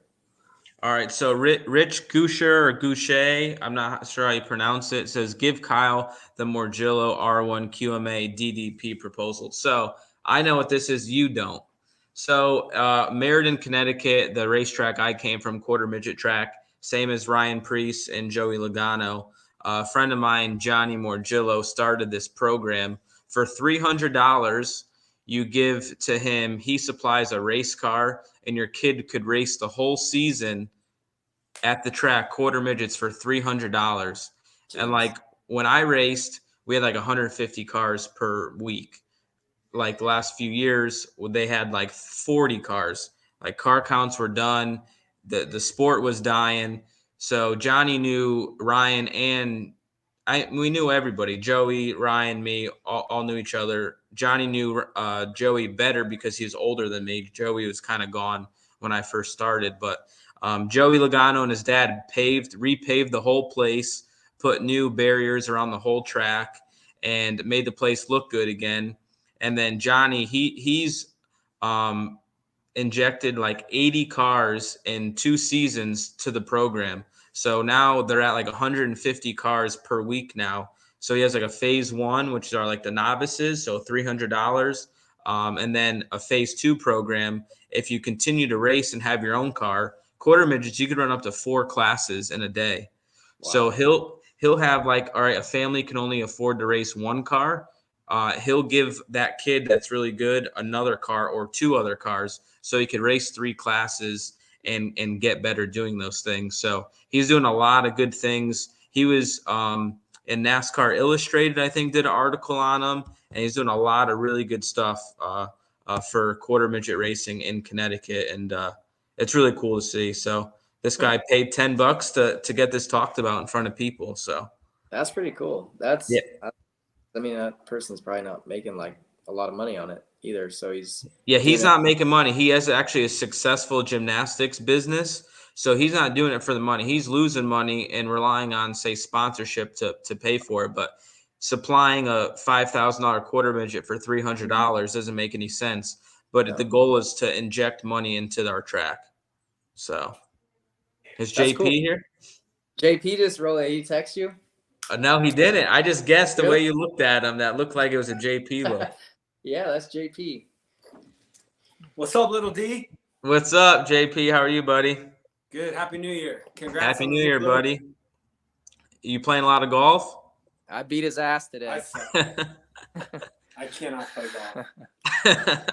Play him in basketball, JP, then. No. Yeah, that's a little different. I can take him in basketball. No, I got a 2-hand shot. We know that. We know I'm losing.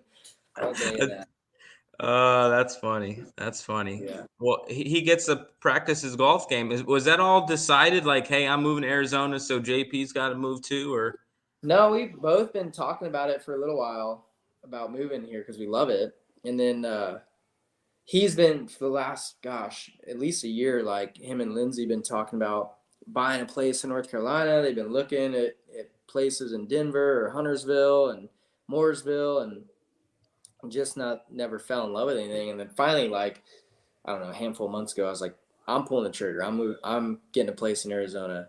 And so then he was like, well, I'm going too. So no, it's definitely cool. It's nice.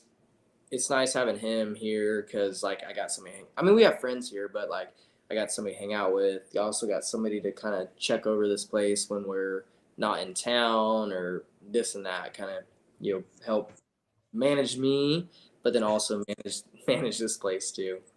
I forget the square down in Scottsdale. There's a bunch of bars. Yeah. But man, what's the name of it? It's right by the W. What, JP?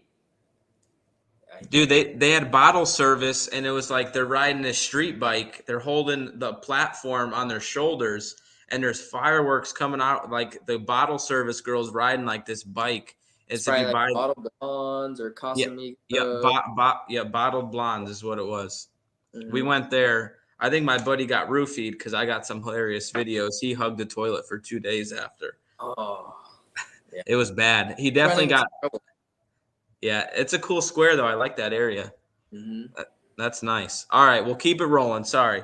If you remember I remember seeing you at I-30 Speedway driving for Don Young. You've come a long way. Any comment on the possible Indy race? So Don Young, was that before you drove for Tony Bruce Jr. or did you not drive for Don Young? I didn't drive for Don Young. I don't think I drove for Casey Meeks. So I think I can't remember. I don't remember the order of it, but I ran I-30. I ran short track nationals 3 times. I don't know if my first year was for Casey Meeks, but I ran for Casey Meeks, Jesse Hockett, and then Tony Bruce Jr. I was there for Tony Bruce one. I remember Rico tackled somebody at the track after hours. Yeah. I probably have a video of that somewhere on my phone, but that's awesome. Yeah, no. For some reason I want to say Jesse Hockett was, I think, definitely my first trip to short track, and then I ran for Casey Meeks the next year because I remember racing for Jesse. I remember like sitting at home in California, and I got a call, I'm guessing from Jesse, and he asked me to come race for him at the short track nationals, and I had never been outside of California to race a sprint car, I think, at that point. So I just remember thinking like that was a huge deal, and that was a really fun trip, and got to go stay at his place and his shop, and travel to Little Rock, Arkansas, and race for him, and arguably the best equipment that I had been in at that point. So definitely memories that I'll never forget. And then racing for Casey Meeks was a lot of fun. He's a fun guy, and got to do other racing for him outside of just Little Rock. And then, yeah, that was kind of like the beginning of me getting out of California.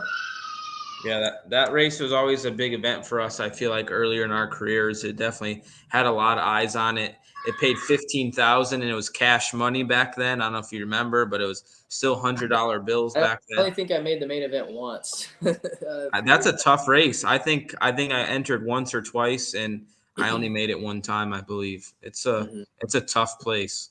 Yeah, no, I remember going there like, oh, it's got orange dirt and it's banked. It's a quarter mile. Like, oh, it's probably like Placerville. It was nothing like Placerville. So Unique banking. yeah, I was terrible. So no, that was when short track was a big, like you said, a big deal.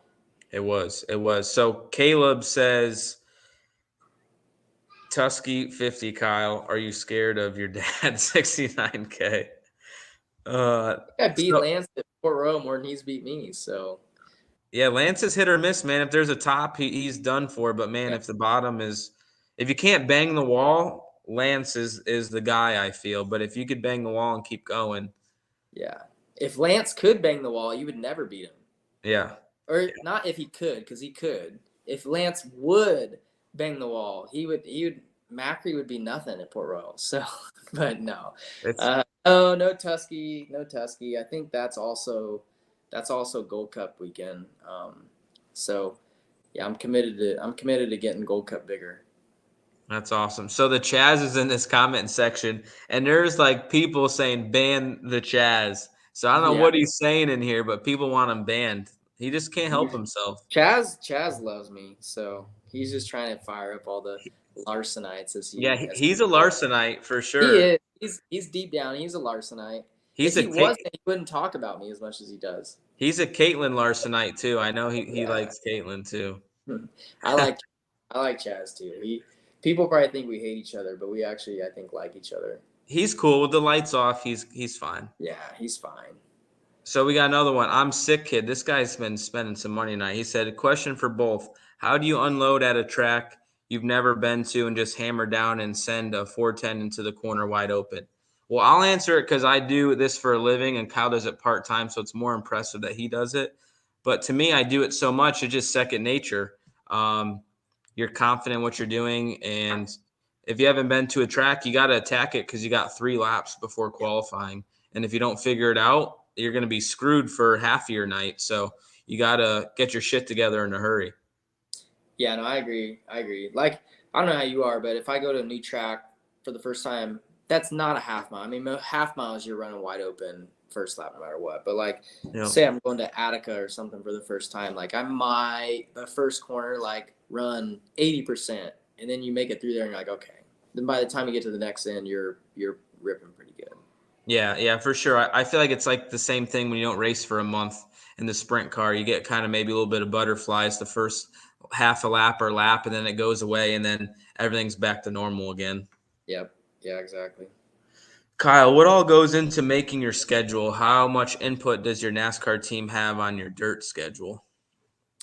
My NASCAR team has no input on my schedule. So yeah, so I get an Excel sheet. Well, it's on my iPad, but which I'm on right now. But so once everybody releases their schedule, I get like a 12-month calendar deal, and I'll plug in a bunch of races that are options for me. I'm seeing if I can pull it up on my Dropbox, but I have a lot of fun with it because I plug in they're on the same date. There might be late model, sprint car, outlaw, all-star, whatever. There might be 4 different options on a day that I can go do. And then I just kind of highlight whatever one makes the most logistic sense, but then also, so logistically, I feel like kind of trumps everything. But then also just big races. Like I try to go race for whatever race that day of the week is the biggest, pays the most, means the most, all that. So, but also is not flying across country to get to the NASCAR race that weekend. So I have a lot of fun with it. And like I mentioned earlier, it changes kind of often. Like I'll get bored and pull up schedules and pull up my Excel sheet and change stuff here and there. So I enjoy it. My dad's kind of the same way. He probably spends more time looking at schedules than I do. So do you manually have to type every event in between World of Outlaws, All Stars, Lucas Oil, Flow? Like you type in every single event in that spreadsheet? I don't type in. I type in every event that I have a possibility of getting to. Yeah. So I don't type in like if I'm in California or the West Coast for NASCAR and you guys are in Florida, like I'm not going to type that in. But Yeah. I type in races that if I really wanted to do it, I could do it. Yeah. Type those in and then kind of just weigh it all out and pick. Yeah, I feel like that's got to be tough because you could be in one part of the country, but one series might be there. So you got to go through 5, 6 schedules to kind of see what you can or can't do. Yeah, no, like Lucas Oil late models will be in Missouri or something, and World Outlaw late models will be in Tennessee or vice versa, and Cup maybe NASCAR will be somewhere in between. I'll have to make a pick on what to go do. But again, like I enjoy doing that, and I don't know. I like having options. Yeah, no doubt. So this guy, Rod, it looks like he's from New Zealand. David and Kyle, in the next 5 to 10 years, I see the World of Outlaw schedule being reduced to between 65 and 70 races a year, but still remaining the Sprint Cars Premier Series. Your thoughts? I push more towards that, in my opinion. Kyle likes to race 100 times a year, but to me, I would say if you get to race 60 to 70 times a year, I think that is a nice schedule for the amount of traveling and stuff that we do. I feel like your NASCAR schedule, you guys get to fly back and forth to home more. So I feel like if you're a NASCAR guy, you're home a lot, but your schedule, you're not home as much, but you're still getting home probably more than I do, even you racing probably 100 times potentially. But I think that the world of sprint car racing is going towards more marquee events. You look at the Eldora Million, and you got Skagit building an event, Houston's building an event, Gold Cup then building an event again. So I feel like hopefully like nearly every weekend we have a good solid weekend, maybe a 2-day weekend at a track would be ideal for me. Not like NASCAR where they only race 20 or 30 times a year, but you still got to race more than that in the sprint car side. But I see it going towards that way, maybe 60, maybe 70, but I guess we'll have to wait and see. Yeah, I don't know. I don't know. I think, it's hard to say. I mean, I think no matter what, the World of Outlaws will be the premier series. But whether it's 65 to 70 or 90, I don't know, because I feel like if it is 65 to 70, you guys are still going to race 85 times a year. You're going to fill in those dates with other races.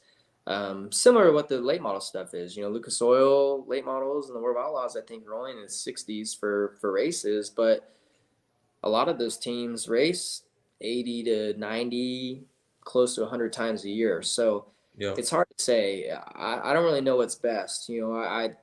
Part of me likes that the late models are, and I'm sure the teams probably like that it's 65, 70 races and they have the freedom to go do stuff. But then also I think me as a fan, like I do like seeing that outlaw guys are racing that many times a year and all that. But I don't know. I don't think anybody knows what the right answer is as far as quantity of races is and all that. So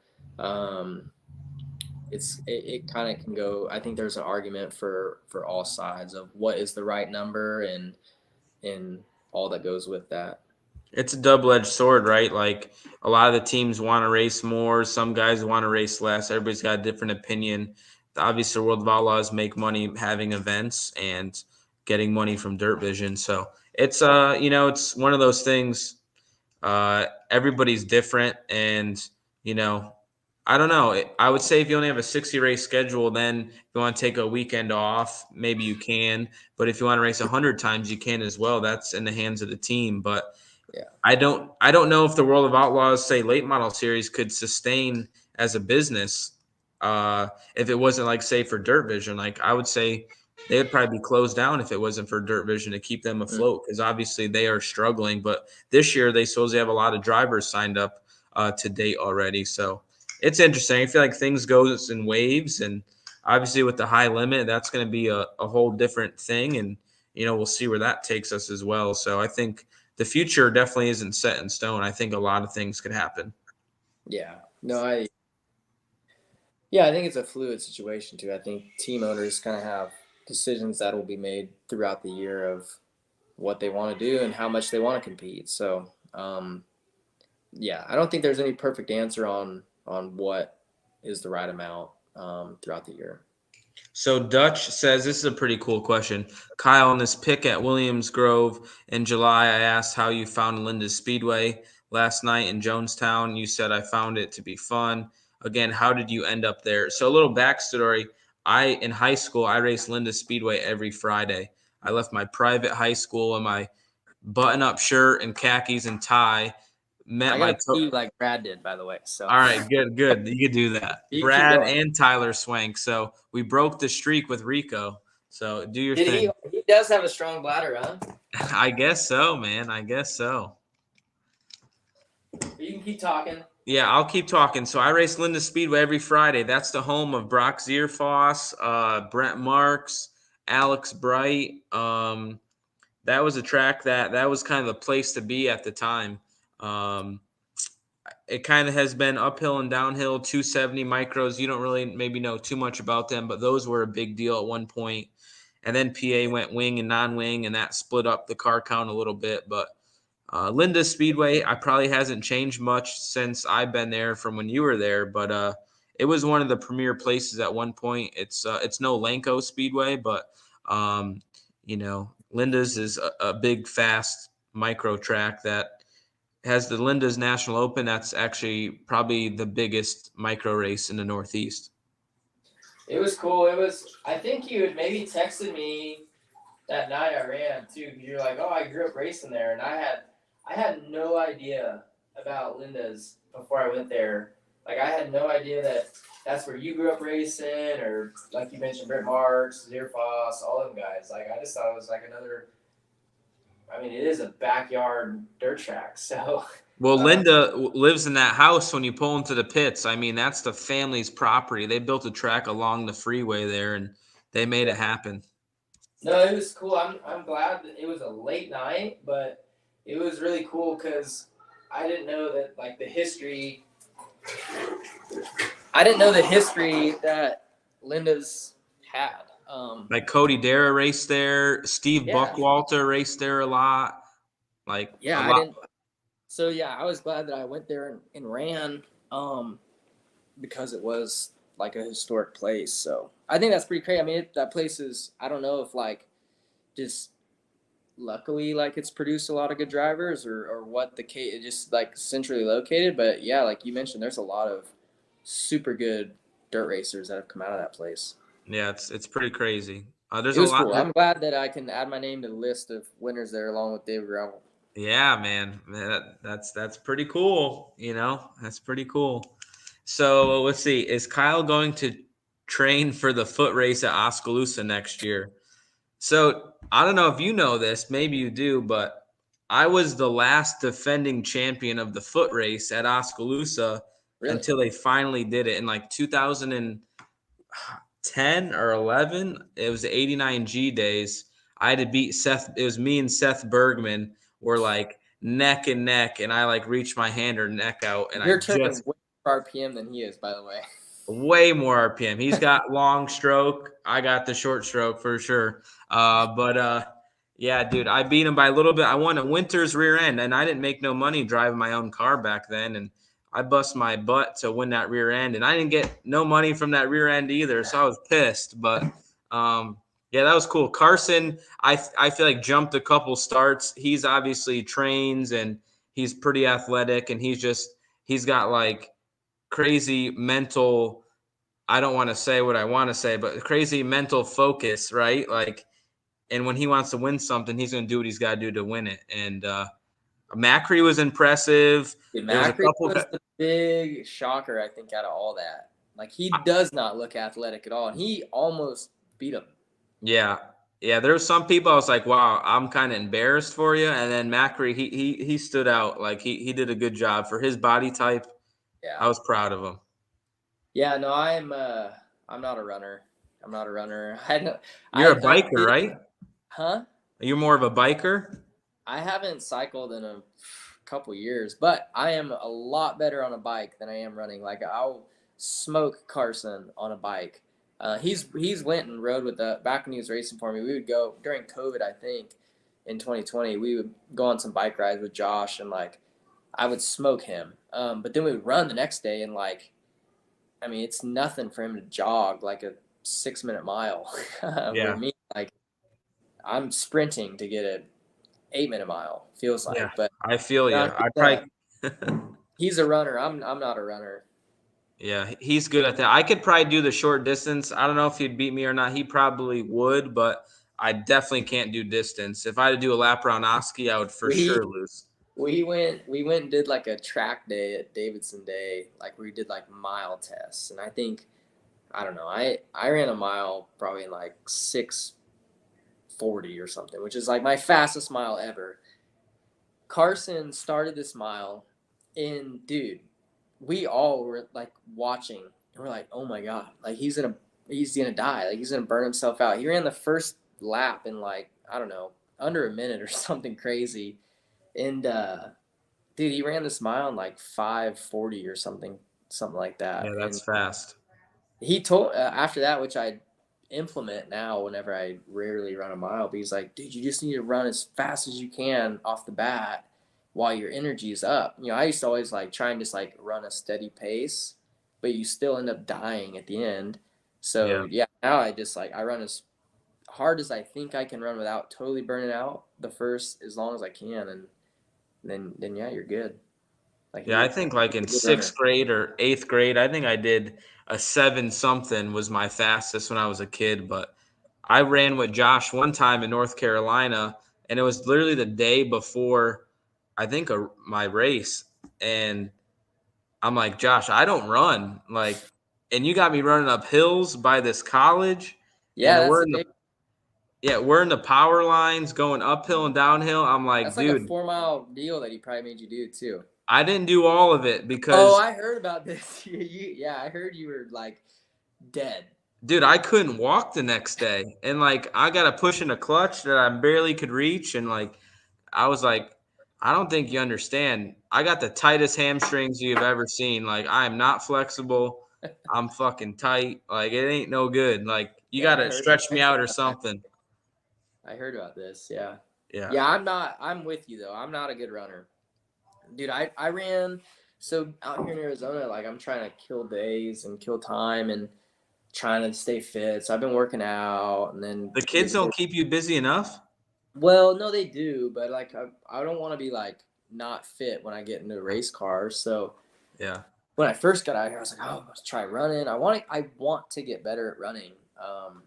So I go for runs and stuff. Well, I was like, this one day I was like, I'm gonna run 4 miles, which is long for me. Hell yeah. Dude, bad idea. My right foot was junk for like 2 weeks, super painful, and still lingers a little bit. And it's been probably a month. So I'm just not a runner. Yeah, I probably can't even do a mile. Probably we got a park here, and one lap is a third mile. That's about what I like to do. I'll run a third, walk a third, run a third, walk a third, and that's Yeah. what I do. That's my Yeah, speed. I'll do like a mile, 2 miles about, and that's like once a week because I'll be Yeah. in pain the rest of the week. Yeah, that's tough. All right, so we got a good question. This is about his career and trying to get into racing. David and Kyle, any advice for somebody running a micro sprint to get noticed by sponsors or race teams for opportunities? Is it all about making the right connections or winning big races like Tulsa? I mean, you need to do everything nowadays. I mean, there's so many kids that get hyped up, but you still have to perform at the end of the day. In my opinion, what is free nowadays is social media. I feel like you got to be good at promoting yourself, looking professional. If you do get a sponsor, promote them professionally. If you have a car or driving for somebody else, making sure you look professional, make sure everything's clean. But at the end of the day, winning races is the tell-all, be-all. I mean, people want winners. You being a nice guy and being professional might get you somewhere, but if you want to make it to the top, you got to win races and win at the highest level. And sometimes that's tough to do if you don't have the money or opportunity. But you look at somebody like Christopher Bell, he drove a lesser car, and Keith Coon saw him and gave him opportunity. Like, you always have to outperform the equipment to be seen, and I feel like people realize when that happens. Yeah, no, I mean, I don't have anything really other to say because, yeah, I agree with all that. I mean, ultimately, it is about winning, but you also have to get lucky and meet the right people at the right times. I mean, we've all, at some point along to where we're at today, like, if we didn't have that certain thing happen, like, we wouldn't be where we're at today. Or If it wasn't for Steidelhoffers, right, or the Abrus, right, like, Yeah, you might not exactly. be where you are. If I didn't meet Rich Saddleoffer and Rico and David, like, I maybe not would have gotten with Keith Coons, and that wouldn't have led to the next thing and the next thing and the next thing. So, yeah, you have to get lucky, but you also have to take advantage of those moments. Yeah, I agree. I mean, it's tough to do, but if you're motivated and want to do it, obviously, if you can win a Tulsa shootout, that's a big deal. But yeah, I mean, good luck with your career, bud. So here's a question. I mean, I'm sure you would like to do this, but it says, will the High Limit Series ever go to the Berg? I mean, I won't say never.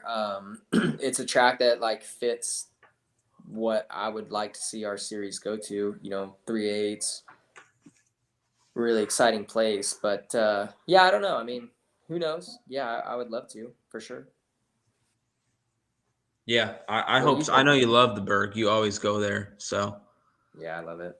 all right. It's on a Monday here, Yeah, all so. right.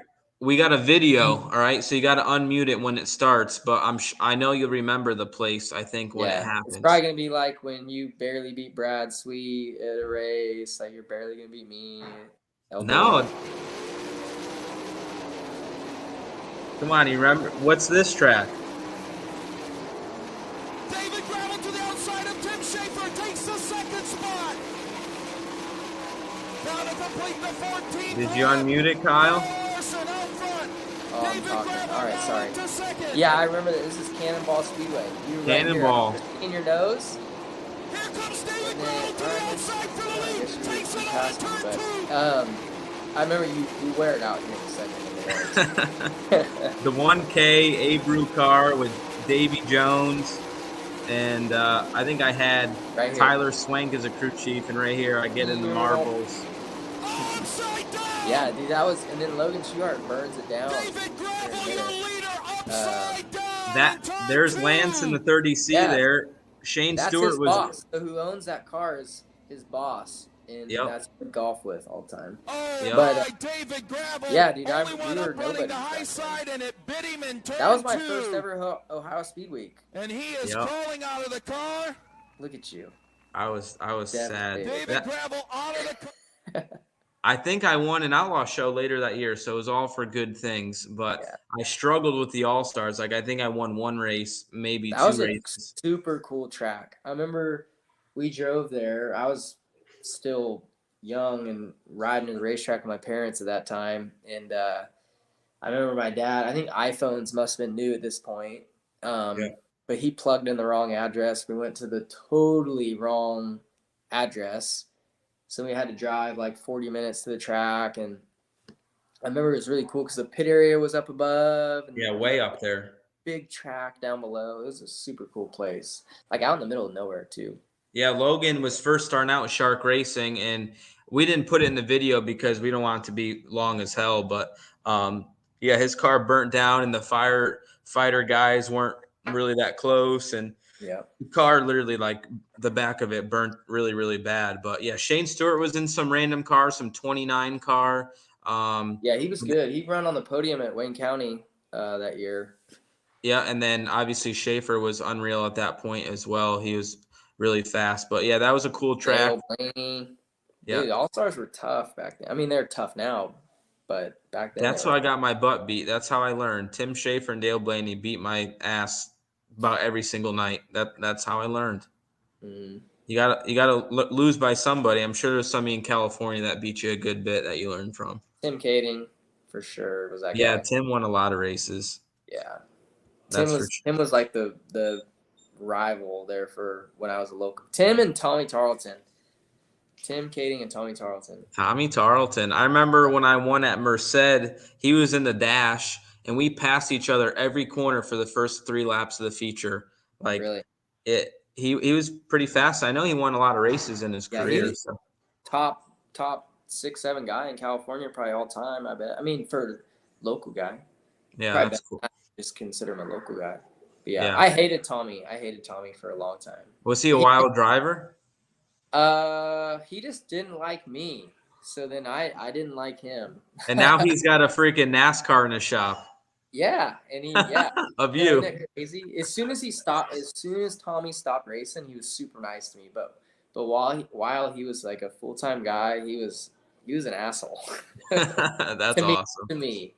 Yeah. But no, he's super cool. I love Tommy now. Yeah, he's a good dude. He loves racing and he loves flat black. Yeah, he does. All right, Bruce says, David, are you going to be able to race high limit this year? Let's go out and play golf at the Kings Royal. Kings Royal is so freaking busy with the t-shirt trailer. You got to open up by noon. Like, I just don't have time to play golf during the Kings I Royal will say week. that course that's right by the track, it's not bad. Really? Yeah, That's surprising. I played there last year, and it was nice. There's Greens no were. cow patties. Like, I feel like it's just farmland out there. It looks like it should be a goat track, but it was nice. The greens were super nice. That's cool. So I'm going to race some high limit races. I don't know exactly which ones. I know I'll be at Lernerville, though. I'm not missing Lernerville. 50 grand. Well, and I love Lernerville, one of my favorite tracks. I'm so pissed that the Outlaws don't go there, so I'll be there for sure. We'll tell you that much. How many high limit races? Not sure yet. We're waiting to hear the rules from the Outlaws, and that'll help make our decision, and I'm sure make Brad's decision as well.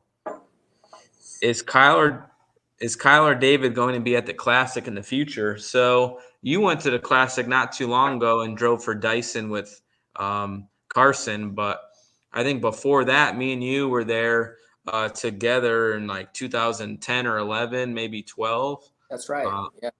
You were with Brett Milburn, and then I was with Bruce Stevens. And then my last year I drove, I don't think you were there. I drove for the V88 car, that Victory Lane race gear car. But I'll be at the Classic again in my career. I don't know when, but probably when my kids are old enough or kid is old enough and we can make a vacation out of it. I had a blast. Going to the uni was a blast.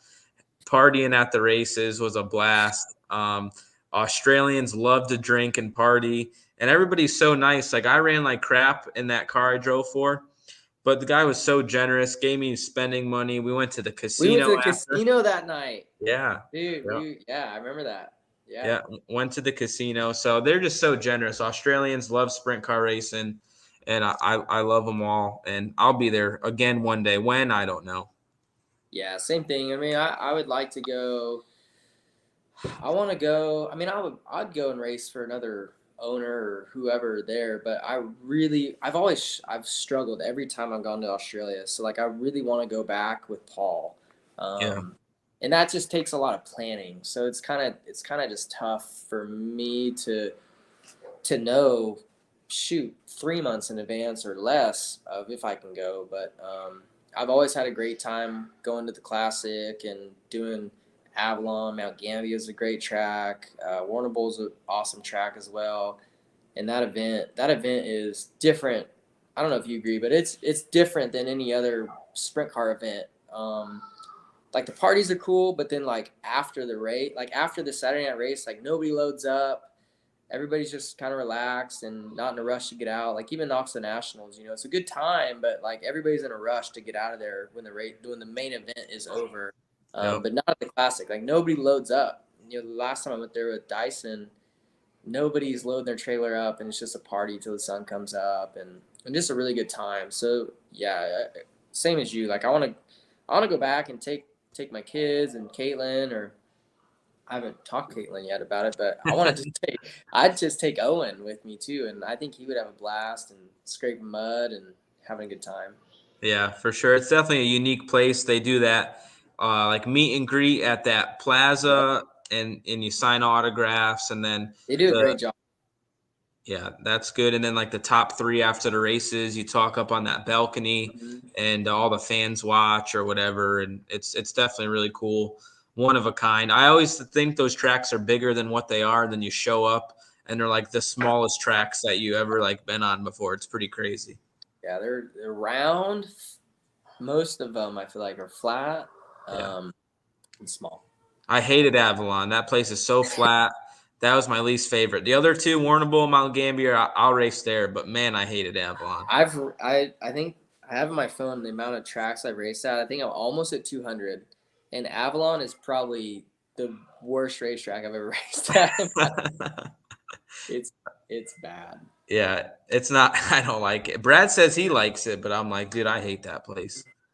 But yeah, right. Only because Brad's probably had a good car there one night, and yeah, yep, he got her tightened up. Yeah. So Christy says, will you both be racing at the Berg this season? I'll be there at the World of Outlaw event, I think. I know, Kyle, you've been there, I would say the last 10 years, right? Yeah, no, it's a midweek outlaw show, so yeah, currently I plan on being there. I mean, something could come up, but I love Lawrenceburg and I love midweek races, so I'll probably be there. All right, this is a pretty interesting question and definitely true what's going on in today's world. David, are you and Kyle concerned with the amount of tracks closing throughout the U.S.? Australia is building multi-million-dollar facilities, and ours is shutting down left to right. So Texas, bass tours, so obviously must be a good fisherman. I don't think your statement is 100% true about Australia because they're closing down tracks as well, and they've built one. I know they built instead of Valvoline, right? That closed, and they built one for the city's money too, I think. So I think Australia is closing tracks down as well, and they've only built one new one. So I feel like they have the same issue as us. And as far as dirt tracks, we're losing I-80 and I-30 and some other tracks, but also I don't know if you know about drag racing, but like Palm Beach International, that closed. And then Atlanta Dragway, which Atlanta was like a huge drag strip for NHRA and all these places and all these mainstream like street outlaws. Like Atlanta Dragway was a big place too that closed down. So it's definitely an issue in America that tracks are closing. And I wouldn't say it's over either. I mean, it's who knows what could happen. Yeah, no, I mean, it's all across the world, I guess. So, yeah, I mean, even being out here in Arizona now, I mean, there's nowhere to race. Like, there's no dirt tracks, honestly, out here. There's just Yuma, and that's never. Yep. Central Arizona maybe runs some like modified stuff. So like, yeah, Tucson, right? There's Tucson. I don't even think they really race there. So yeah, they shut down Arizona Speedway, Canyon. Like gosh, I would love for there to be I wish Arizona Speedway didn't go anywhere, but I would love there to be some more dirt tracks out here just for the health of the sport and Wild West shootout being out in Arizona. So yeah, it's just I don't know. I don't know. I think a lot of it had to do with like taxes and stuff and property taxes going way up after COVID. But I don't know. It's definitely scary, I guess, that a lot of these tracks are shutting down. So Spike Fast Racing, this guy stirs the pot up sometimes, but he's a good supporter. He says if Lance Louise team with Kyle Larson against Sammy Swindell and David Grabble in a tag match with the Chaz as the referee, who would win? So I don't know how feisty Lance is. Sammy and Grabble would definitely win. I've heard your record in wrestling versus Brad and some other people. Your record isn't that hot in wrestling. No, I mean, I'm sure Brad took it really serious. He'd beat me, but I remember one night we wrestled in my driveway after going out, and I think I won. Wow! All right. But no, I felt like I was pretty confident. I mean, this has been years now, but I was pretty confident in my wrestling abilities there for a minute, and then we were in Knoxville for the Nationals. It was probably the night that I go out, like Monday or something, and me and Ricky Stenhouse ended up wrestling, and I don't think I've wrestled since then. He smoked me. My contact blew out. Lost my Oh, contact. geez. Had to go to the eye doctor the next day, get new contacts. So no, I'm not a. If anybody saw this year, I'm not a fighter. I'm not a wrestler. I'm not nothing. So I'm a race car driver. That's it. Yeah, Bubba was shoving you around, man. I remember one year at Knoxville. I think it was you and Giggles wrestled maybe. In the No, camp. I picked a way bigger guy. Who'd you wrestle? He worked for KKR. Yeah, it was a KKR guy. He lives in North Carolina. Types? No.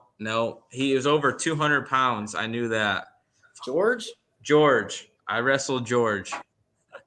Yeah, I think you got beat too. Way out of my weight class. Yeah. But I was challenging Kale, and I know Kale would beat me, but yeah, I was just trying to beat all three of us combined. By the way, yeah, you, me, and Lance. Sammy would probably take.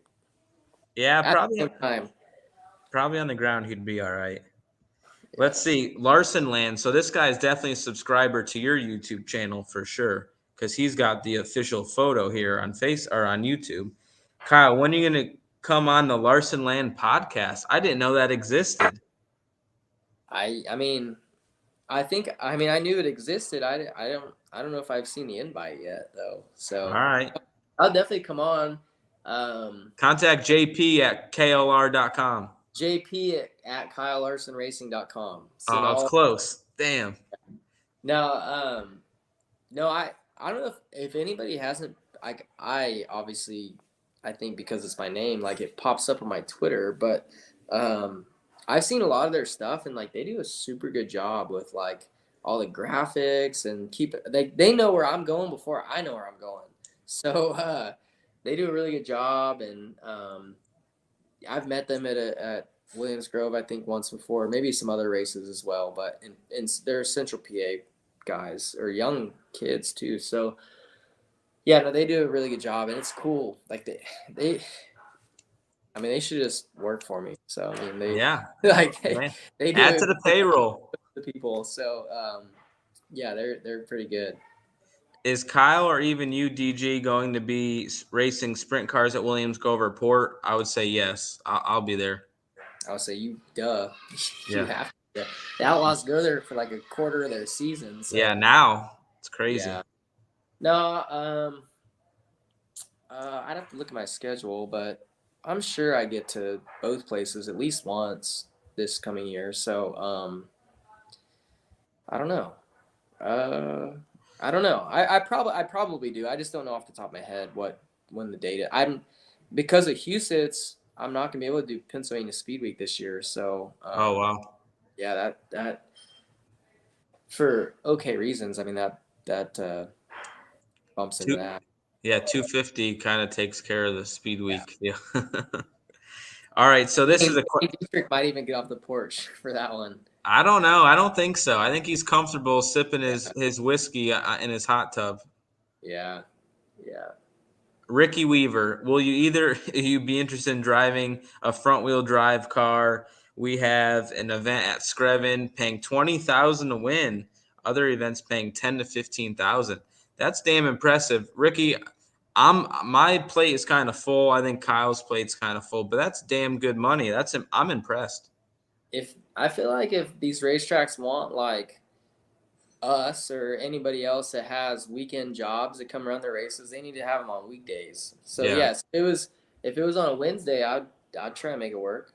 Yeah, it's tough, man.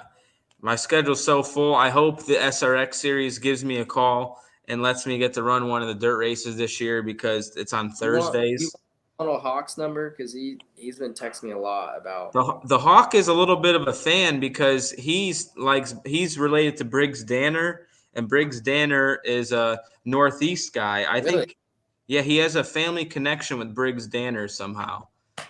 But I I've told actually you this when you were running those truck races. You need to not run the dirt races. You need to run the pavement races, because when you run the dirt race, everybody yeah, expects you to do good. And if you yeah, do good, it's like, oh, well, he's supposed to do good. If you do bad, they're like, oh, he sucks. You need yeah. to go run. You need to go run a pavement race and Stafford Springs, Connecticut. and do good, and then they're like, oh, this David Gravel guy, he's a good race car driver, not just a good dirt race. Well, I'm in for that too. I'll race on pavement. I'm not scared. Yeah. I mean, I went to Michigan. I never did a lap around there. I'll go for it. All right, here's a good question. In both your opinions, why was Joey Saldana so good at qualifying? Always love hearing Johnny Gibson scream quick time after Joey made a lap. So hopefully one day I'll pass that guy in quick times, which I think I might be able to. We'll see. I'm pretty high up there. I think I'm approaching 100 quick times, but Joey's probably got 200. But why was he good? I mean, there's just guys that are good at qualifying. Paul McMahon, Joey Saldana were like the benchmark for us. I feel when we were watching that were good qualifiers. Also, when KKR had those Mopar motors, those were some bad running MFers, and I think they had an advantage at one point, in my opinion, with those Speedway Mopars. But yeah, I don't know. What's your opinion? He was just a smooth, good qualifier.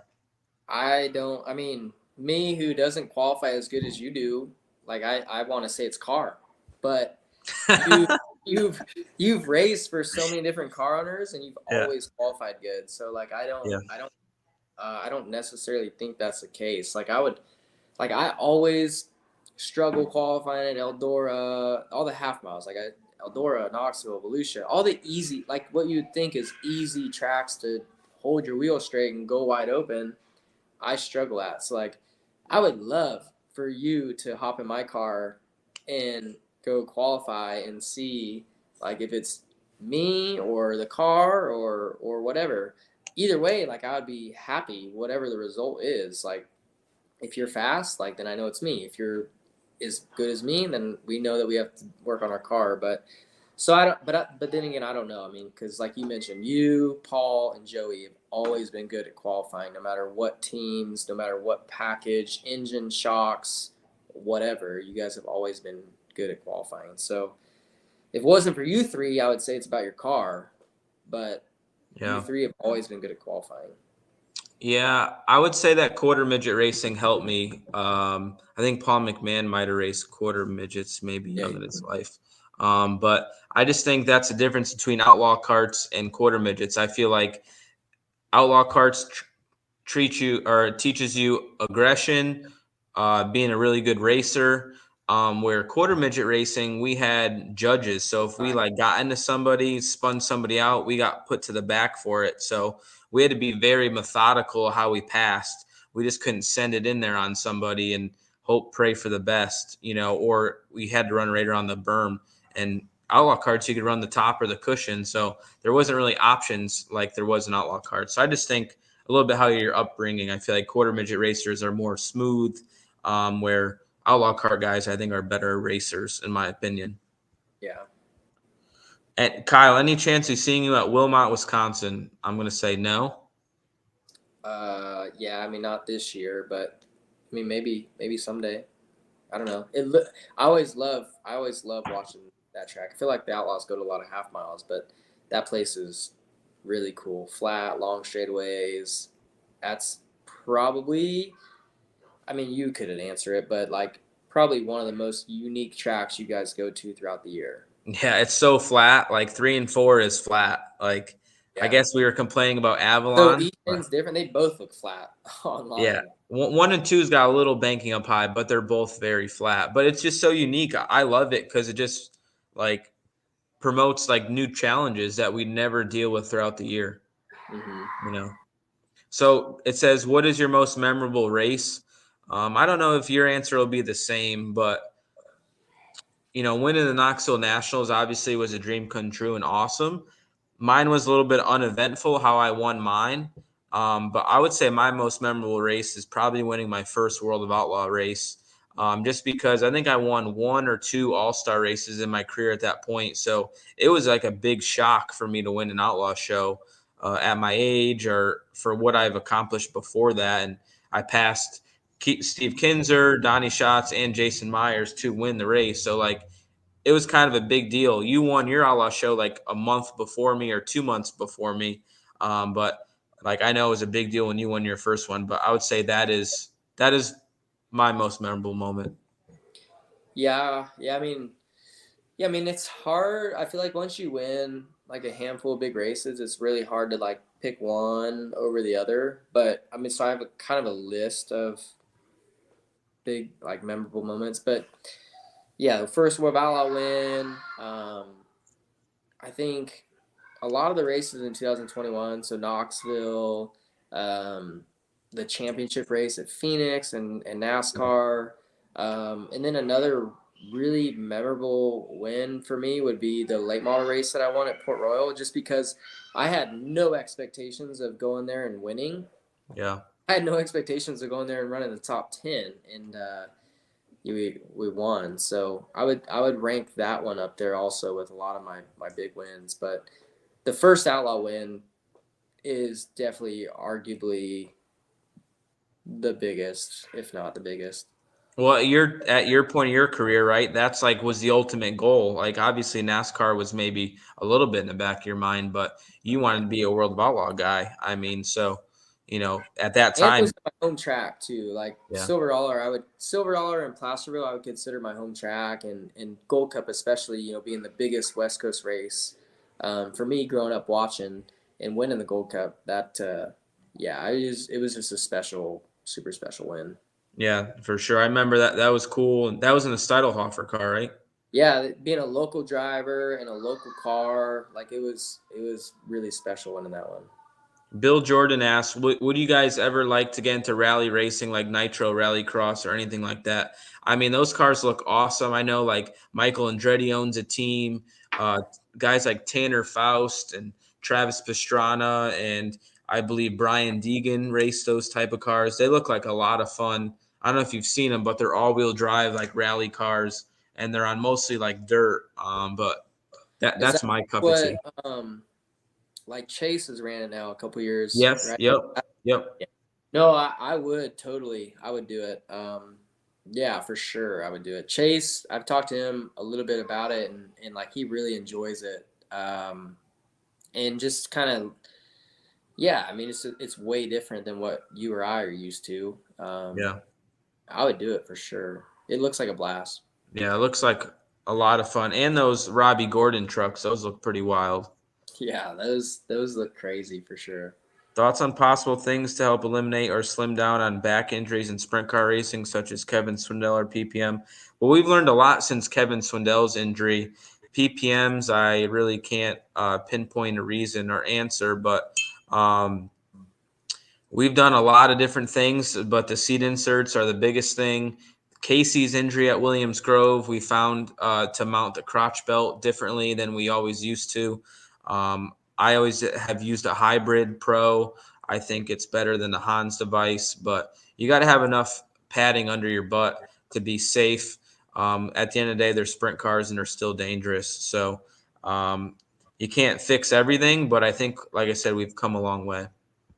Yeah, and I mean, I definitely think we've made strides since he's gotten injured and so many others have gotten injured. And definitely that flat landing is probably what hurts drivers the most these days. But again, I mean, I'm not an engineer either, so I don't really know. I wish there was more resources behind it and how to learn from those. And there's always things we learn, but using those resources, like NASCAR, for instance, like anytime a car hits the wall, like they've got millions of dollars of resources to research and develop and make their cars stronger and safer, where sprint car racing doesn't really have that. So I feel like somebody has to die for a rule to change, sadly. For Jason's death and what happened, the bars, which they called them Barry bars at first, because my car was the first when I drove for CJB to weld those in. But that's another cause and effect. Something happened and we added those bars. So I think adding the bars, adding the crotch belt mounting, and then the seat insert, I think are the biggest things. And then obviously the seats have come a long way. You know, they've been the same for. Seat inserts though are like the number one thing. Like you have Yeah. to have insert. Yeah. No, People that don't have seat insert 'em, it blows my mind. I agree. I agree. So Tim, kind of like a statement, but ESPN had Thursday Night Thunder, which is coming back with SRX, I believe. Shouldn't Aussie sprint car racing be called Thunder from Down Under? I mean, that's up to Aussies. That's up to Australians. Don't they have that show in Vegas? Yeah, probably. I wouldn't know. All right, so Joshua asks, this is pretty personal here. This is diving right into some shit right here. But what is the status of your friendship with Seabell? What happened between you guys? Seems like things have changed after he made it to full-time cup. I think that has nothing to do with it, Joshua. I mean, he's mano a mano at Chili Bowl. They've had great battles. I would say you guys haven't had great battles in wing sprint car racing, but I think that you guys had very similar upbringings, or you guys made it to the top. Obviously, very similar. You know, I guess your friendship with Christopher Bell, I'm sure you guys are cordial. Yeah, I mean, it's been that's a good question. I mean, it's I think we're competitive rivals kind of in a way, you know, like he kicked my ass he came into we were in the same equipment, you know, we raced for Keith Coons. I don't know what years it was, 13 through 16, 17 or something like that. And he beat me for like 3 years straight in the same equipment. So obviously I was like jealous and had resentment to like his success, and probably overdrove at times. And I'll be honest, like I was the one to get into him more often. He's a really clean racer. But I got into him a few times. And so I wouldn't say that we were like friends much throughout our racing career. And I wouldn't say we're friends now, but like, and then then finally, you know, I had my own car and was able to beat him for a few years in the midget stuff. And then 2021, I got into him at Watkins Glen and ran my mouth a little bit the next weekend. So we didn't really talk at all until, I don't know, we ran Darlington this past year, and him and Kyle Busch were going to ride on Hendrick's helicopter to Darlington, and they had already had that lined up. And I called Rick. I was like, "Hey, can I ride the helicopter to Darlington?" And he's like, "Oh, yeah, but Kyle Busch already has it." And so then, Christopher, he lives close to me. Kyle lives on the opposite side of the lake, and so me and Christopher hadn't talked in a year or so. And I texted him like, "Hey, man, like, hey, the helicopter's picking me up at my shop. Like, you can come drive here and ride me if you want." And he wrote back, was like, "Hey, we need to talk before I fly with you." Oh, So, wow. Yeah, Damn. so we talked, and it was cool. You know, we talked about the incident, you know, from 6 or 8 months before, and talked about the Chili Bowl and all this and that. And honestly, we've been good ever since. And again, too, like he's always raced me with a lot of respect. I think on my side, like I've been the one that has driven over my head and got into him, and mostly because I was fresh here that he was beating me a lot. But I will thank Christopher for the success that I've had the last handful of years, because if not for him, like he pushed me to become a better athlete, I feel like, and a better race car driver. Like I feel like until I started racing him, like it was all natural kind of ability. And then since he beat me and he was naturally a lot better than I was, I feel like I dug down deep to try to work to get to be a better race car driver. So Is that more practice, more film, just focusing more film, more practice, working out. I never worked out until probably 4 or 5 years ago. And not that I work out much, you know, it as compared to a lot of maybe drivers. You think Christopher works out? He works out, yeah. I mean, he's in the Toyota deal, but yeah, maybe not before, but like naturally he was a better race car driver than me, and I think we both probably work out now. So like I work harder to be a better race car driver now than I used to. because of him. Yep. I gotcha. Yeah, I feel like it's just you guys were the people battling a lot, especially in the midget thing, and then obviously he was a step behind in the NASCAR stuff coming up, but Yeah. it just I friendly. wanted for him to win the championship this year. I mean, between him and Chase, like I wanted Christopher Chase to win the championship this year. I thought it'd be pretty cool that for a dirt guy to win. JP's asking if you're paying. My manager's asking if you're paying for me. I'll pay whatever you need, JP. As long as you invite me to Scottsdale, I'll buy. Come on, All we're right. well. Here, look it. We're in like a little guest room. You can sleep on this bed over here. That's perfect. Sunshine came for Thanksgiving. He slept over here. You can sleep there too. All right, that's fine with me. Yeah, Christopher's a good kid. I mean, I think it's all like not understood. I think he's like shy, which I think I'm shy too, but I just don't think he's like understood that much, yeah. No, I think he's an extremely talented race car driver. Yeah, for sure. Yeah, I'm a Seabell fan. He's always been nice to me. I feel like we're good friends. Don't talk to him. I talk to you more than him for sure, but yeah, he's a good kid. It's part of the game, right? When there's all eyes on you, you want to be the top dog. Yeah. So Zach asked a question I was already asked. Is there any chance that you want to race a Northeast Dirt Modified or any interest driving one? Somebody asked that question earlier. I wouldn't say no, but it's not high on my priority list, and I think Kyle said as well. Joshua says, Kyle, what are your future plans? How long are you going to stay in Cup before coming back to Dirt? That's a good question. I always heard there was like a 10-year deal, but when you're at the top team in NASCAR, it's hard to leave. That's for sure. Yeah, I don't know. I mean, I really don't know. I don't know. I'm 30. I'm 30 years old. I feel like hopefully, and you're the same. You're 32, but like hopefully we're not even to our prime yet. So like I would like to. I don't want to spend my whole prime in the Cup Series. Like I want to race War of Outlaws someday while I'm still confident that I could go win a championship with the Outlaws. But so I don't know. I would say 8 to 12 years tops in the Cup Series. I mean, it could be shorter, could be longer. I don't know, but I don't know. Yeah, there's so many determining factors. I mean, this new car, does that stick around? Does it completely change?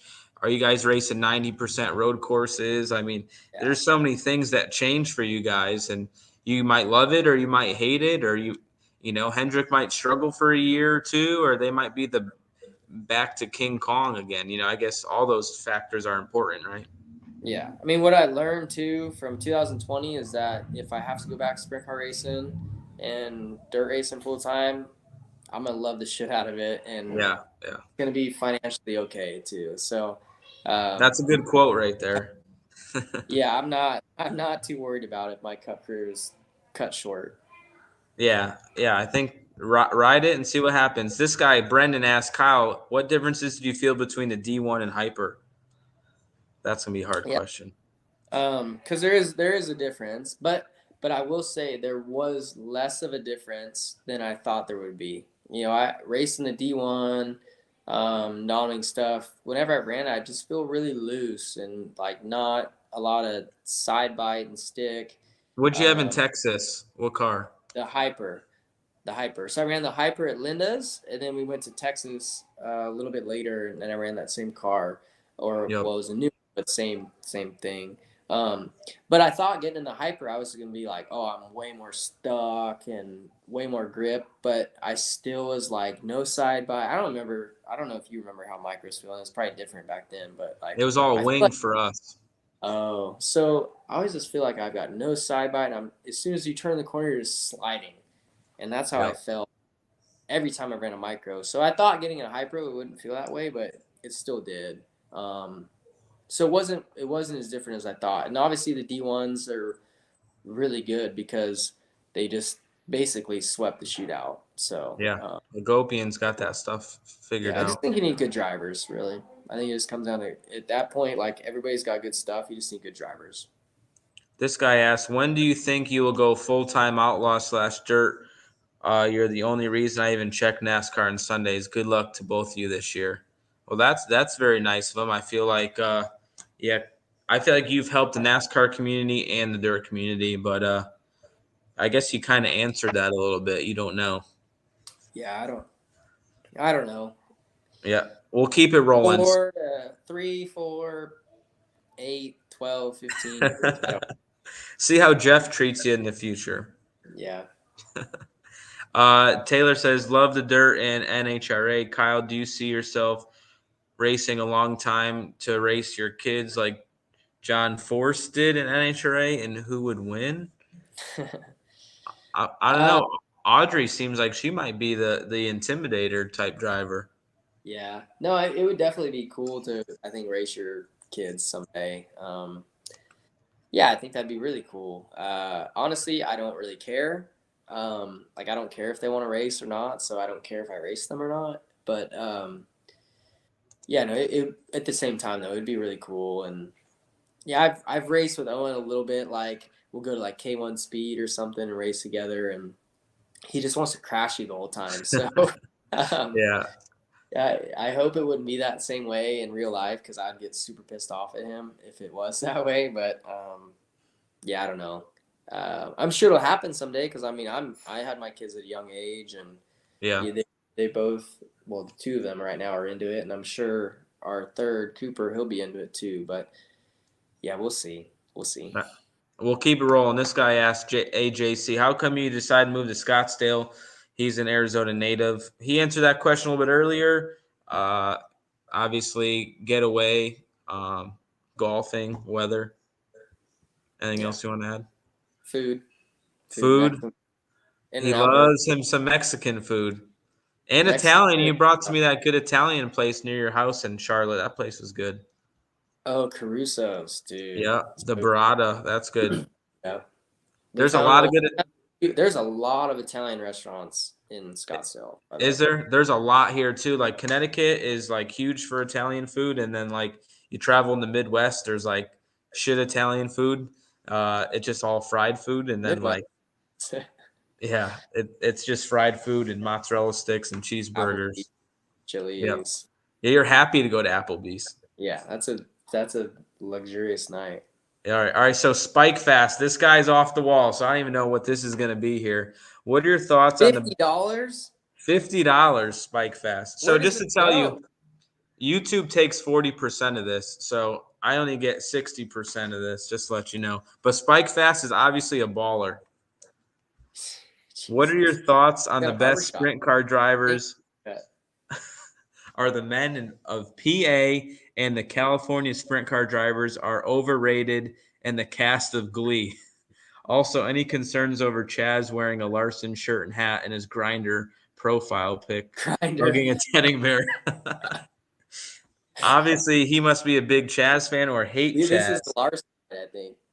Yeah, this is pretty funny. So he must be from PA, because he's saying the best people are from PA and California people are from Glee, which means not tough or something like that. But I'm going to say, going to California, the locals have been just as stout as any locals in any region other than Port Royal. I feel like Port Royal is dominated by the posse, but I know he's busting balls here, but I would say it's as even as it's been in a long time. I feel like when I grew up racing, I went to PA. The All-Stars never won a race in Pennsylvania until Aaron Reitzel won a race there like 3 years ago when he ran.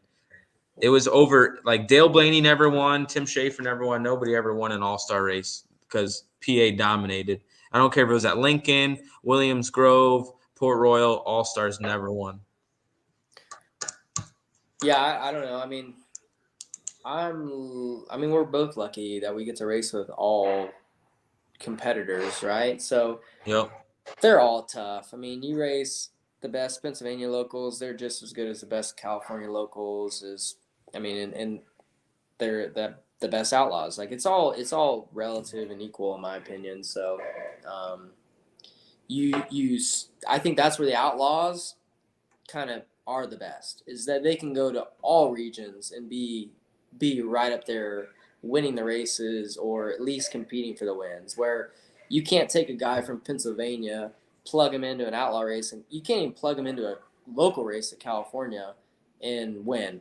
And same thing, like you can't really take a California guy and plug him into a Pennsylvania race at Williams Grove or Port Royal and expect them to go win. So, but Yeah. you can take an outlaw and plug them into either region, and they will go out and compete for the win. So that's why, I mean, the best drivers are on the Outlaw Tour, no doubt. I mean, California fans, Pennsylvania fans, they can puff their chest when their local wins, but in general, the Outlaws are the best. Get off the porch. Let's see how you do. All right, Jason, this is a good question. I'm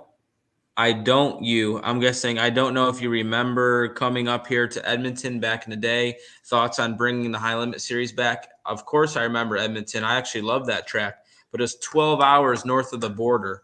So it was a haul up there to Edmonton. But you have a relationship with Glenn Stiers, I believe. I don't know if you do anymore, but he's a sponsor of yours, I think. Is there a chance that you could go to maybe Oswego someday, or is that a huge overtaking to go to a different country? No, I think it's definitely in the cards. I think, I've mentioned it to Brad. I love Oswego. Have you raced there? Yeah, I finished third there with the Outlaws in 2017 or 16, something like that. Okay. I won the 360 show that they had there the night before. But anyways, I mentioned it to Brad, not about this year, but in the future of either, racing a high limit race there or doing a big race there or something. And I definitely think it could for sure happen. I think it's just as a pain in the butt for the teams, having to go through customs and all that. I think that's. And if you have a DUI like 30 years ago, you can't get through. Yeah, there's a lot. I feel like every year that the Outlaws would go there, there's somebody that would get in trouble. But I would love to go there. I think going to different countries is I think we got to venture out of the United States, Australia. If we want to grow, right? Yeah, I mean, I want sprint car racing to be as big as it should be. So I think we got to get bigger than just the United States and Australia and even Canada. All right, so I've kept you longer than anybody, so we're just going to bang through these questions to finish off, and then we'll end it. But these people will be mad if I don't take care of them, so it's going to be like one-sentence answers. All right? All right, rapid fire. Let's go. All right. No, Kyle, do you plan on racing Cherokee Speedway? Cherokee, I think I'm one and done at the house your mama warned you about. All right. David, have you decided on y'all's plans for 2023? It's not official yet. We're waiting to hear what the Outlaws have to say as far as what we can and can't race for that 4 or 8 race schedule. So we'll definitely be racing a lot of the Outlaw races, if not the whole series. And we'll be racing some high limits races. Just don't know how many. Kyle Larson and DG, what's your memories of KO Kevin Olson? I don't have memories of Kevin Olson. Your dad and your family, I feel like, has more of a historian of the sport. I didn't see a sprint car race till I was like 13 years old. I wasn't really well versed in sprint car racing and kind of had to do it on my own. So do you have any memories of Kevin Olson? Not really outside of the Chili Bowl. Like he was always the guy that would show up with the open face helmet and the bandana across his face, and then he had that suit that like he was a jokester, so he'd always walk up to your pit and like try to sell you stuff out of his suit.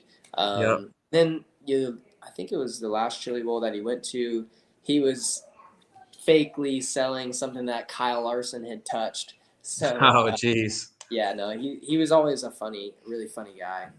That's awesome. All right. Do you guys have a favorite piece of memorabilia from your career? Mine is my neckband. I believe I gave him after I won at Bristol. Looking forward to a great season. Joe, that's him in the picture there. He goes to a lot of races. He definitely goes to a lot of Ohio races, but a huge fan of definitely both of us. But my favorite piece of memorabilia, probably having my Knoxville Nationals winning like suit and helmet would be probably my favorite.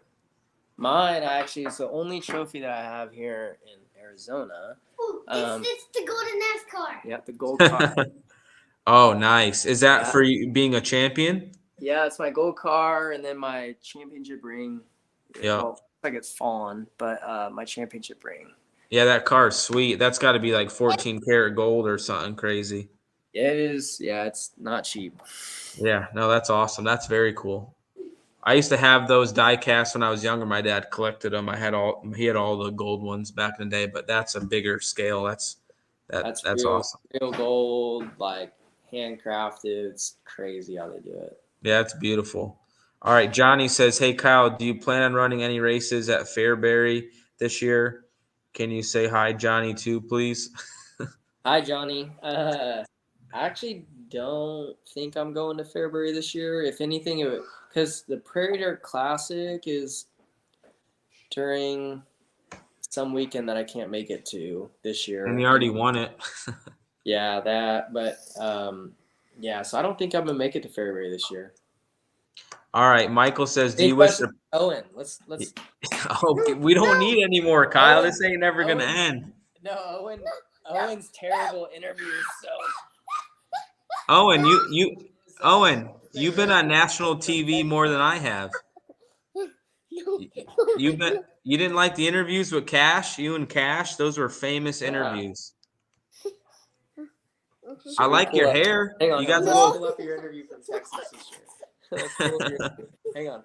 Oh, from the micro race, right? No, get me out of here. Just get me out of here. Get me out. He gets so shy. Dude, did you ever see his interview? Was it around the bad. micro race? Yeah. Oh, it's bad. Let's see. Let's see if I can find it. It's so bad. While you're looking for it, do you wish the Prelude to the Dream came back? Yes, is my answer.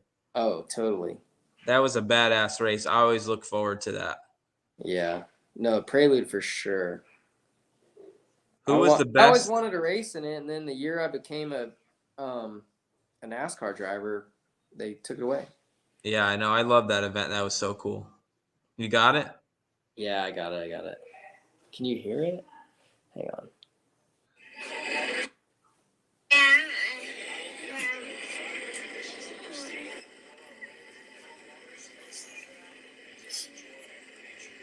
Tell me about that race, though. You drove up there from 5th.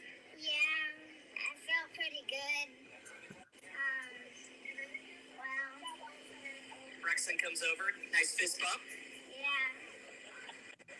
How much fun did you have tonight? Because this is pretty cool. You got to come run a junior sprint with us. Yeah, it was pretty fun. Awesome. Good job, buddy. A man, a few words, but he drove his heart out. Owen Larson comes home second. Yeah, that's about all he could say. Yeah, he was. You should see. You can't see his face much there, but he was scared. I seen that when it came out. I can't wait to see Audrey get interviewed because I think she's going to be hilarious. That's going to be what I'm looking forward to. Yeah. All right, who is the best and worst R Factor racer back in the day? I didn't really race R Factor. Oh, Josh Gerlach. I remember he was a big R Factor guy. Was he? Yeah, he was really good. I never had a computer good enough to play those games, so I never got to really play R Factor. So my R Factor rig, I was homeschooled, and my school gave me a computer, and I did very little schoolwork on it and lots of R Factor. That's awesome. I can't believe it was good enough to play. Really That's wild. It was All a right. big deal, man. You would have you would get hired by like teams. I remember I was always a privateer for a long time, and then I joined I can't remember what the initials stand for, but it was OAS. I was a big OAS guy. But no, I had Kevin Swindell, Darren Malott, Mike McKinney. We were all big R Factor guys. Yeah, that's cool. Kyle, when you go for an Outlaw Championship, David defending the title, do you see yourself teaming up with KKR, Silva, or Schatz, or your own team? Do you also feel like Donnie Schatz will ever own his own team ever? Man, why would you want to change what you got, right? Yeah, no, I want to race. I want to race with Paul forever. So as long as he wants me, anyways, I want to race with Paul. So yeah, whenever. Yep. So someday, whenever I race in the Outlaw Tour, currently, I will definitely do it with Paul in the 57, the white 57. Gotta be. Yeah, that's cool. Donnie Schatz ever own his own team? I mean, I would say it's more possible than ever. All right, making it to the Knoxville Nationals this year, I'm gonna say yes. Yeah, it'll be a lot easier this year than last year. This year it's Cups back at Indy, so much shorter flight. Or this year we were at Richmond, I think. So it was difficult to do, but yeah, I plan on running Knoxville. Knoxville's always difficult though, because if I don't have a good prelim night, I can't. Like if I don't Race walk Friday. the feature, I'm screwed. So Yep. Oh, and you gonna be at Knoxville? Yeah. Your dad skips the basketball game during the week because he's not that good. I only skipped it this year. I think I had to go. Cliff, my crew chief, he had me go do like a test or something this year. We go to the rec center down the road and we play basketball. You have to come and watch next time. You've been before. Uh-huh. Yeah. Hey, if you bring a wiffle ball bat and I'll play with you if you want in the baseball field. I know you're a big baseball player. Yeah. He's a football player right now. He was drawing plays earlier. Really? All right. Well, if you ever want to play Madden with me online, I'll play you in Madden. Ooh, we gotta get Madden. Madden, they're out of Madden. They're out of No, Madden. we could get it. We could get Madden. I don't know. But I downloaded Madden. That's not showing up. We maybe need more It's data. been for a couple of days. All right, we'll keep it rolling. What are your thoughts on Tanner Holmes? He's the first sprint car guy to have a YouTube channel. He's the OG. Yeah, I'm the second, but he does a good job. He obviously made a name What for do you think of himself. Tanner Holmes, Owen? I don't know. You love Tanner Holmes. Yeah. You were obsessed with him for a minute. Yeah. You should have seen Owen. So Owen ran Red Bluff a couple years ago, and Tanner will remember this, but we went to QRC and went to put his seat, or not put his seat, but get fitted for the box stock that he was running that weekend. This was like 2 years ago, this was the end of 2020.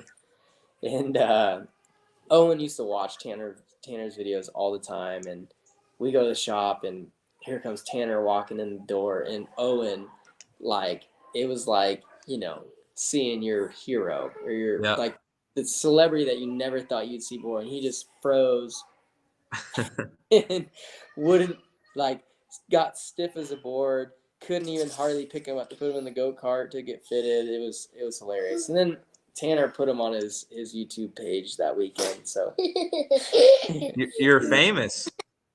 Yeah.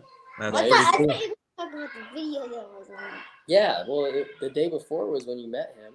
Mm-hmm. And you were That's nervous. cool. He's a nice kid, that's for sure. Yeah, he is. He's a good race car driver too. Yeah. Who were the first people and teams that you started your racing careers in racing? I guess you can answer that quickly. I forgot their names. Who, you? Yeah. Who gave you your start in racing? I don't know. Me. Oh. Now, for me, I mean, in sprint cars, my dad obviously took care of my go-kart stuff, but in sprint cars was Dave and Debbie Vertulo, and they gave a lot of young guys opportunities. They were Chuck Gurney Jr.'s one of his first opportunities, Brad Sweet. They were kind of the owners that gave young kids a shot. So, yeah, very, very thankful for them. The 83V is special to me. Yeah, that's cool. Brandon Isaac, who is the one person alive or no longer with us you would love to race one more time? I think the GOAT of racing is AJ Foyt. So I would pick, AJ Foyt. But I don't know, who would you pick? I would love to race Tony Stewart in his prime.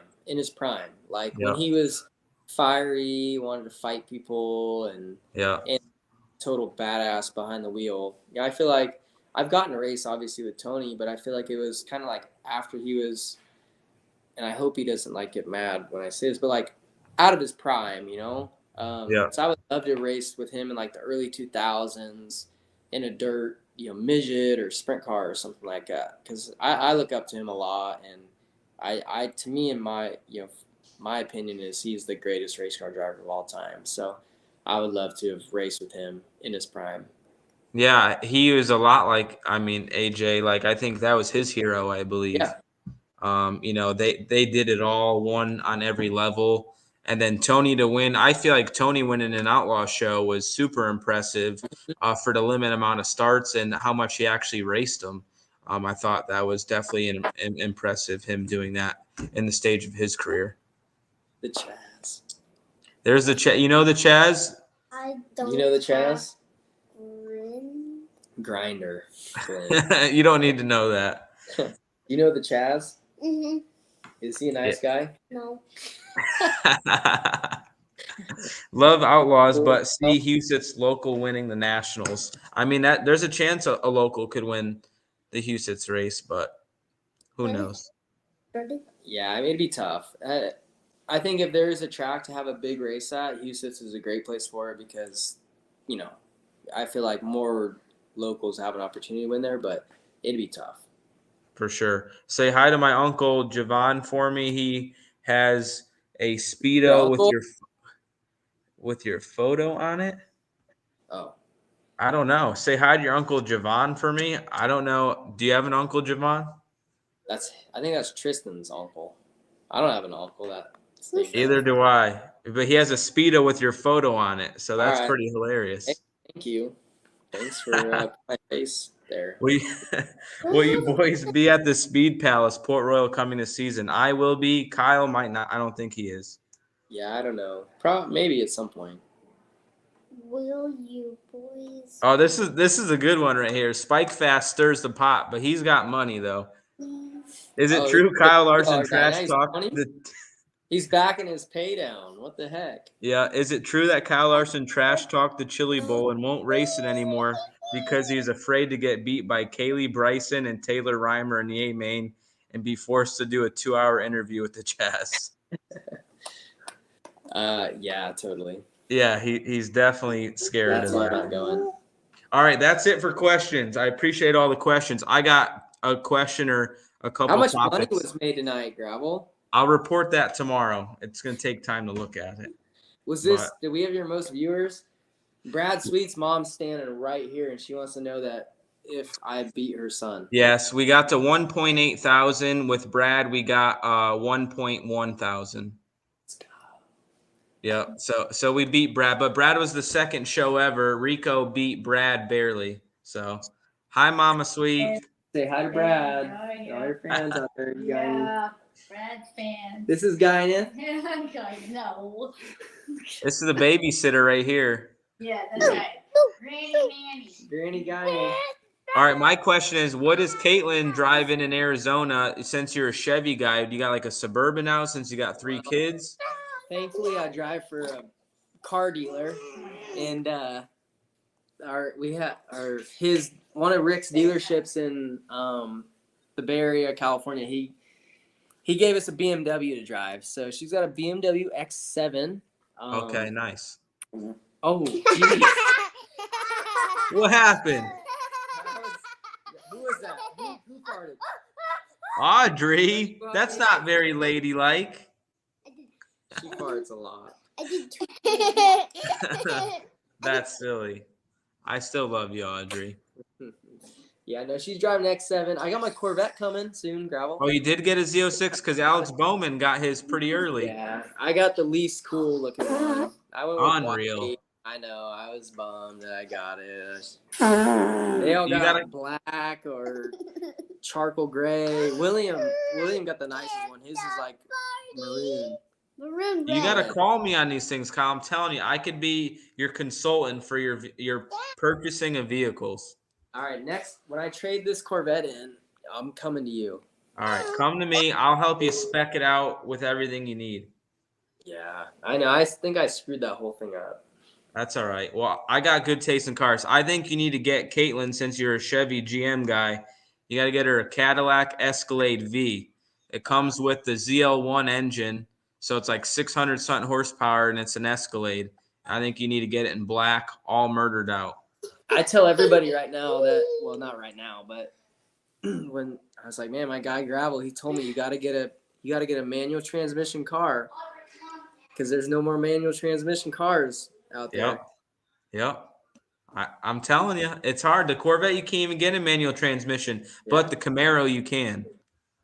Oh, so we need to get a Camaro. You need a ZL1 1LE stick shift. Say goodnight to the world. Good All night. right. Last question, Kyle. Did you ever go to the par 3 course in Palm Good night, Beach? world. You could see the ocean. No.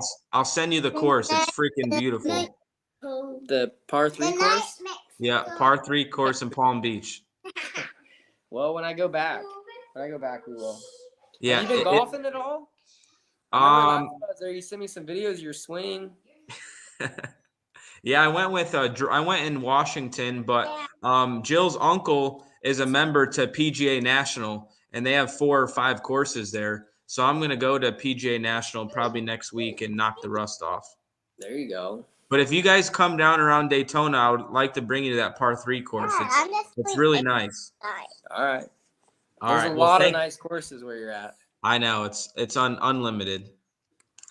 It's unlimited. Well, thank you, Kyle. I appreciate it. Audrey and Owen, thanks for coming on. Kick butt on the racetrack, all right?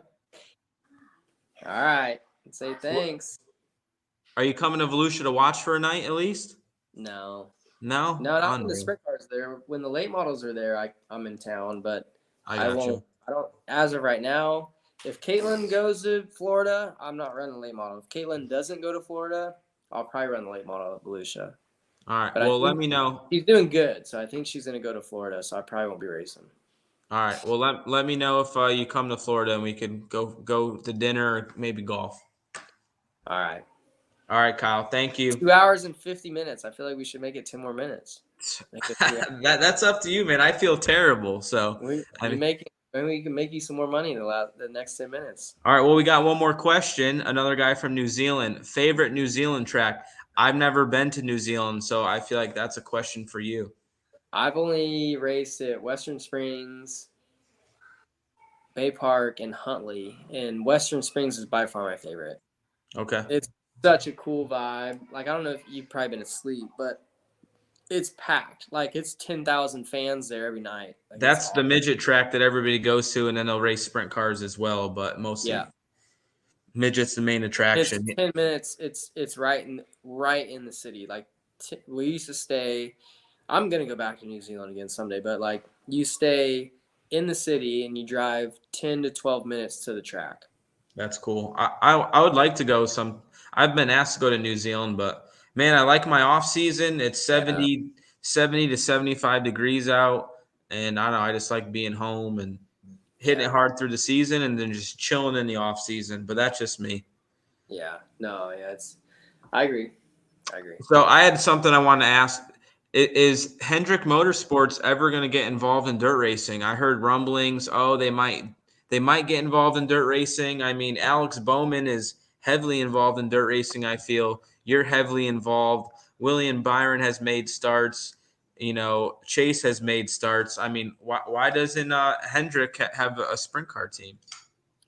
I don't know. I mean, I feel like Rick's focus is obviously on his car dealerships and NASCAR. So I don't foresee, other than like the sponsorship stuff, you know, like HendrickCars.com, like they sponsor my dirt racing stuff. So, I mean, a little bit of that, but I don't see them getting much more involved than they currently are in dirt racing. But who's to say? I mean, I don't know. As dirt racing's growing, which it is, I mean, maybe it'll get bigger. Daddy, can you cuddle me in my bed? How could you say no to that? Is he laughing at you? You're just being sweet. You can't look mean I'm like just saying that. no because you don't cuddle me in the morning. Fine, I will. Yeah, cuddle your poor dad. Yeah, she used to cuddle me all the time, and now she comes to our room in the morning and wants nothing to do with me. Huh? What do you cuddle mom then? You tricked me the other day. Mm-hmm. I said I'll cuddle you at night as long as you cuddle me in the morning, and then it came to the morning, and she said nope. So Unreal. I tricked Audrey, I know you're smart. You're doing that on purpose. She is smart. Yeah. Too smart for her own good, probably. Audrey, are you gonna be faster than your brother in the go-kart? Wait, I'm gonna race Owen? Maybe. Someday. I'll probably race Brett Skin.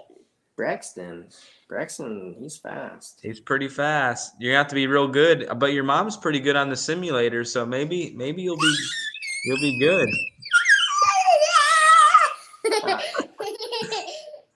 You're a goofball. All right, this is another question I wanted to ask you. Will you own your own sprint car team in the future? Currently, no. Did I you don't not want like to. the responsibility and like just all the things that came with it?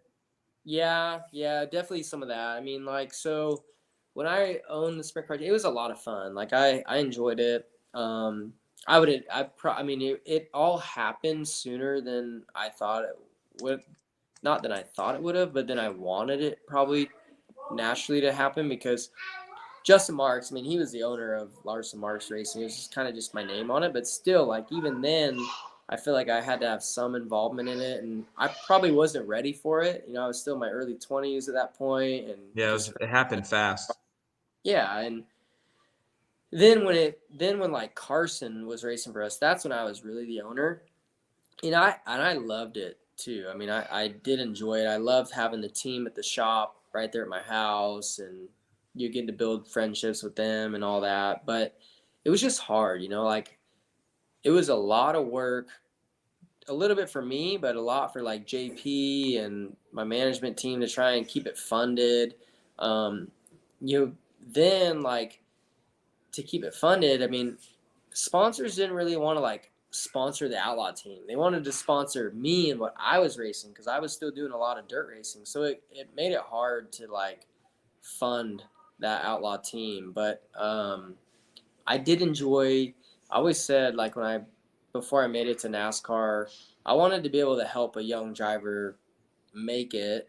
Like, you know, I was given a lot of great opportunities. So it made me feel good that I was able to kind of help Carson get to at least a stepping stone to where he's at today. Yep. But as far as going forward, I don't think that I would want to own at least a car for anybody else to race besides myself. Like I own my midget stuff, and I enjoy doing that with Paul just a handful of times. If I had to own my own sprint car, I would probably do it. But I'm fortunate enough to race for Paul and Kevin when I run the West Coast stuff. Yeah, that works out great. I mean, you guys got a lot of support there. It looks like it's a no-brainer and good for everybody. What's your best Gravy Fairchild story? He's a friend from high school. Gravy, the crew guy. Gravy. Yeah. He Gravy. gets his belly out a lot. Gravy. My iPad's about to die. Gravy and Jason Sides try to jump Carson in the Hojo Hotel. Tackled him, right? Didn't Jason belly bump him to the ground? Yeah. I don't remember what started it, but yeah, Carson got jumped. I heard about that. Carson's got himself in some shit over his short career out here with the Outlaws. Yeah. Poor Donnie guy. Donnie had a heart-to-heart with him. Nobody just understands Carson. Yeah, that's for sure. He's got a lot of feelings too, the poor guy. He tries really hard, and he's sensitive too. Yeah, he's very sensitive. He's going to get sensitive knowing that we just called him sensitive. He's going to text us, come on, man. Am I really sensitive? No, man. Come on. All right, you must wrestle Chaz naked or wrestle an alligator. I'm picking an alligator. Yeah, we'll both tag team the alligator. Kyle, thoughts on doing a few of your older sprint car diecast, Blue 1K or Brandt Chevy 57? I would, I'm down. Yeah, it seems like it's a little easier to get diecast done maybe now than it was a couple years ago. So, yeah, maybe we'll come out with more. But that's up to Lex. Lex Mills. Lex Mills. If she's watching, which I'm sure she is, we can get that done. Lex Mills is a good girl. One-on-one in a big block, pay-per-view and wagering involved. I don't know if Chaz means you versus the Chaz or me and you versus each other or me versus the Chaz. I'm not sure, but I'm sure the Chaz thinks he could beat both of us because he's driven a modified one time, I believe. But it'll be interesting to see. Chaz is good, all right? going back to the R Factor stuff, Chaz is a good race car driver. And what pisses me off about Chaz is he ran that modified, and I saw him at the Chili Bowl shortly after it. And I was like, dude, you did such a good job of that. You looked fast, blah, blah, blah, blah, blah, blah. So nice. And then he was a dick. He was mean to me after that. He just can't help it. He can't help it to say. I was a nice guy, and then he was mean to me. Oh, no. Uh-oh. Oh, we got more stuff. Kyle Larson, does Cliff ever get mad? I listen to the radio every week, and he is cool. I like that one interview, or not interview, but talk where you completely lost it. I don't know if you made a couple mistakes on pit road, and then Cliff talked to you like, hey, calm down. We still got half the race to go. Focus. And then did you win that race? We almost won it. Almost won? Yeah. No, he does get mad. He gets really mad. A lot this not really in 2021 because we were winning a lot, but yeah. This past year he got mad at me a lot. So which I appreciate because like he's perfect. Like he is as close to perfect as you can get for a athlete or human being or whatever. And he wants everybody else to be as close to perfect as they can get. So when you make a mistake, he's mad. So yeah, but Paul's mad. I mean, that's what you need though, right? Like you need, it's yeah, no, I appreciate it. Like I can not get emotional about it, not get sensitive, and appreciate the fact that they want to win badly. Yeah, for sure. All right, quick. If Kyle and Kate Larson teamed up to battle Bobby Pierce and his girlfriend Miss Illinois in a tag team match, Caitlin armed with a beer can and Miss Illinois armed with a high heel, which power couple would win? Caitlin's a tough girl. I don't think you want to mess with Caitlin. If this is Miss Illinois, she's probably too prim and proper for a wrestling match. Yeah, I don't know. I feel like the high heel is a better weapon to have, so. All right. I'll see. We continue this on. People ask questions, so it screws it all up. But we'll let you go. Corey Day or Ryan Timms? Corey Day, California. I would say 1 lap, Corey Day, 30 laps, Ryan Timms. I think currently, Corey Day could put down the Corey Day is good as shit. Yeah, he could put down the fastest lap of anybody right now, in my opinion. Like your lap at River Cities, he could do that. Yeah, you're full of shit because you get quick time all the time. That's just by myself. All right, favorite track in Midwest, and we're gone. Eldora, right? Or Knoxville, I guess. Lawrenceburg or Lawrenceburg. No. All right, awesome, Kyle. Thank you. Cooper, good job, buddy. You cried for a second. You battled through it, buddy. Can't wait to see you. Can't wait to meet Levi, and maybe they'll be racing together. 3 hours. We did it. Yeah, you wanted to get there, so this is your fault. If Caitlin's mad at me, you wanted to get to 3 hours, all right? All right. All right. Thanks, Kyle. See ya. Keep in touch. See you later. All right, guys, thank you very much. 3 hours, that's insane. That shows the character of Kyle Larson, the most highest profile guy we've had on the show with a newborn son, and he sacrificed to be on here for 3 hours. So Kyle is truly a friend. I've known him since about 2009, 2010. We've always been good with each other, and I appreciate his friendship. So thank you guys very much. I got to thank Moose's LZ Bar and Grill and Marlowe's Metal Fabrication in Dover, Pennsylvania. Their information is in the bio of the video. Please subscribe. If you guys are watching this, please subscribe. Cancel the live chat, hit the X, ring the bell for notifications, and give this video a thumbs up. Appreciate you guys. Thanks for all the love. Thanks for all the questions. Sorry if I didn't get to all of them. Try to take care of the paid question, guys. It was just so much. It was hard to do it. So I hope you guys enjoyed it. It's going to be hard to top this one, but we're going to try. We'll continue to do these guys through the off season. Let me know in the comment section who you want to see next. Please like, subscribe, check out shopdgr.com for merch, and check out Kyle Larson's stuff too. Buy a t-shirt. Tell him thank you for doing this. He's the best. We'll talk to you guys later. Appreciate it, and peace out. From Watertown, Connecticut, David Gravel.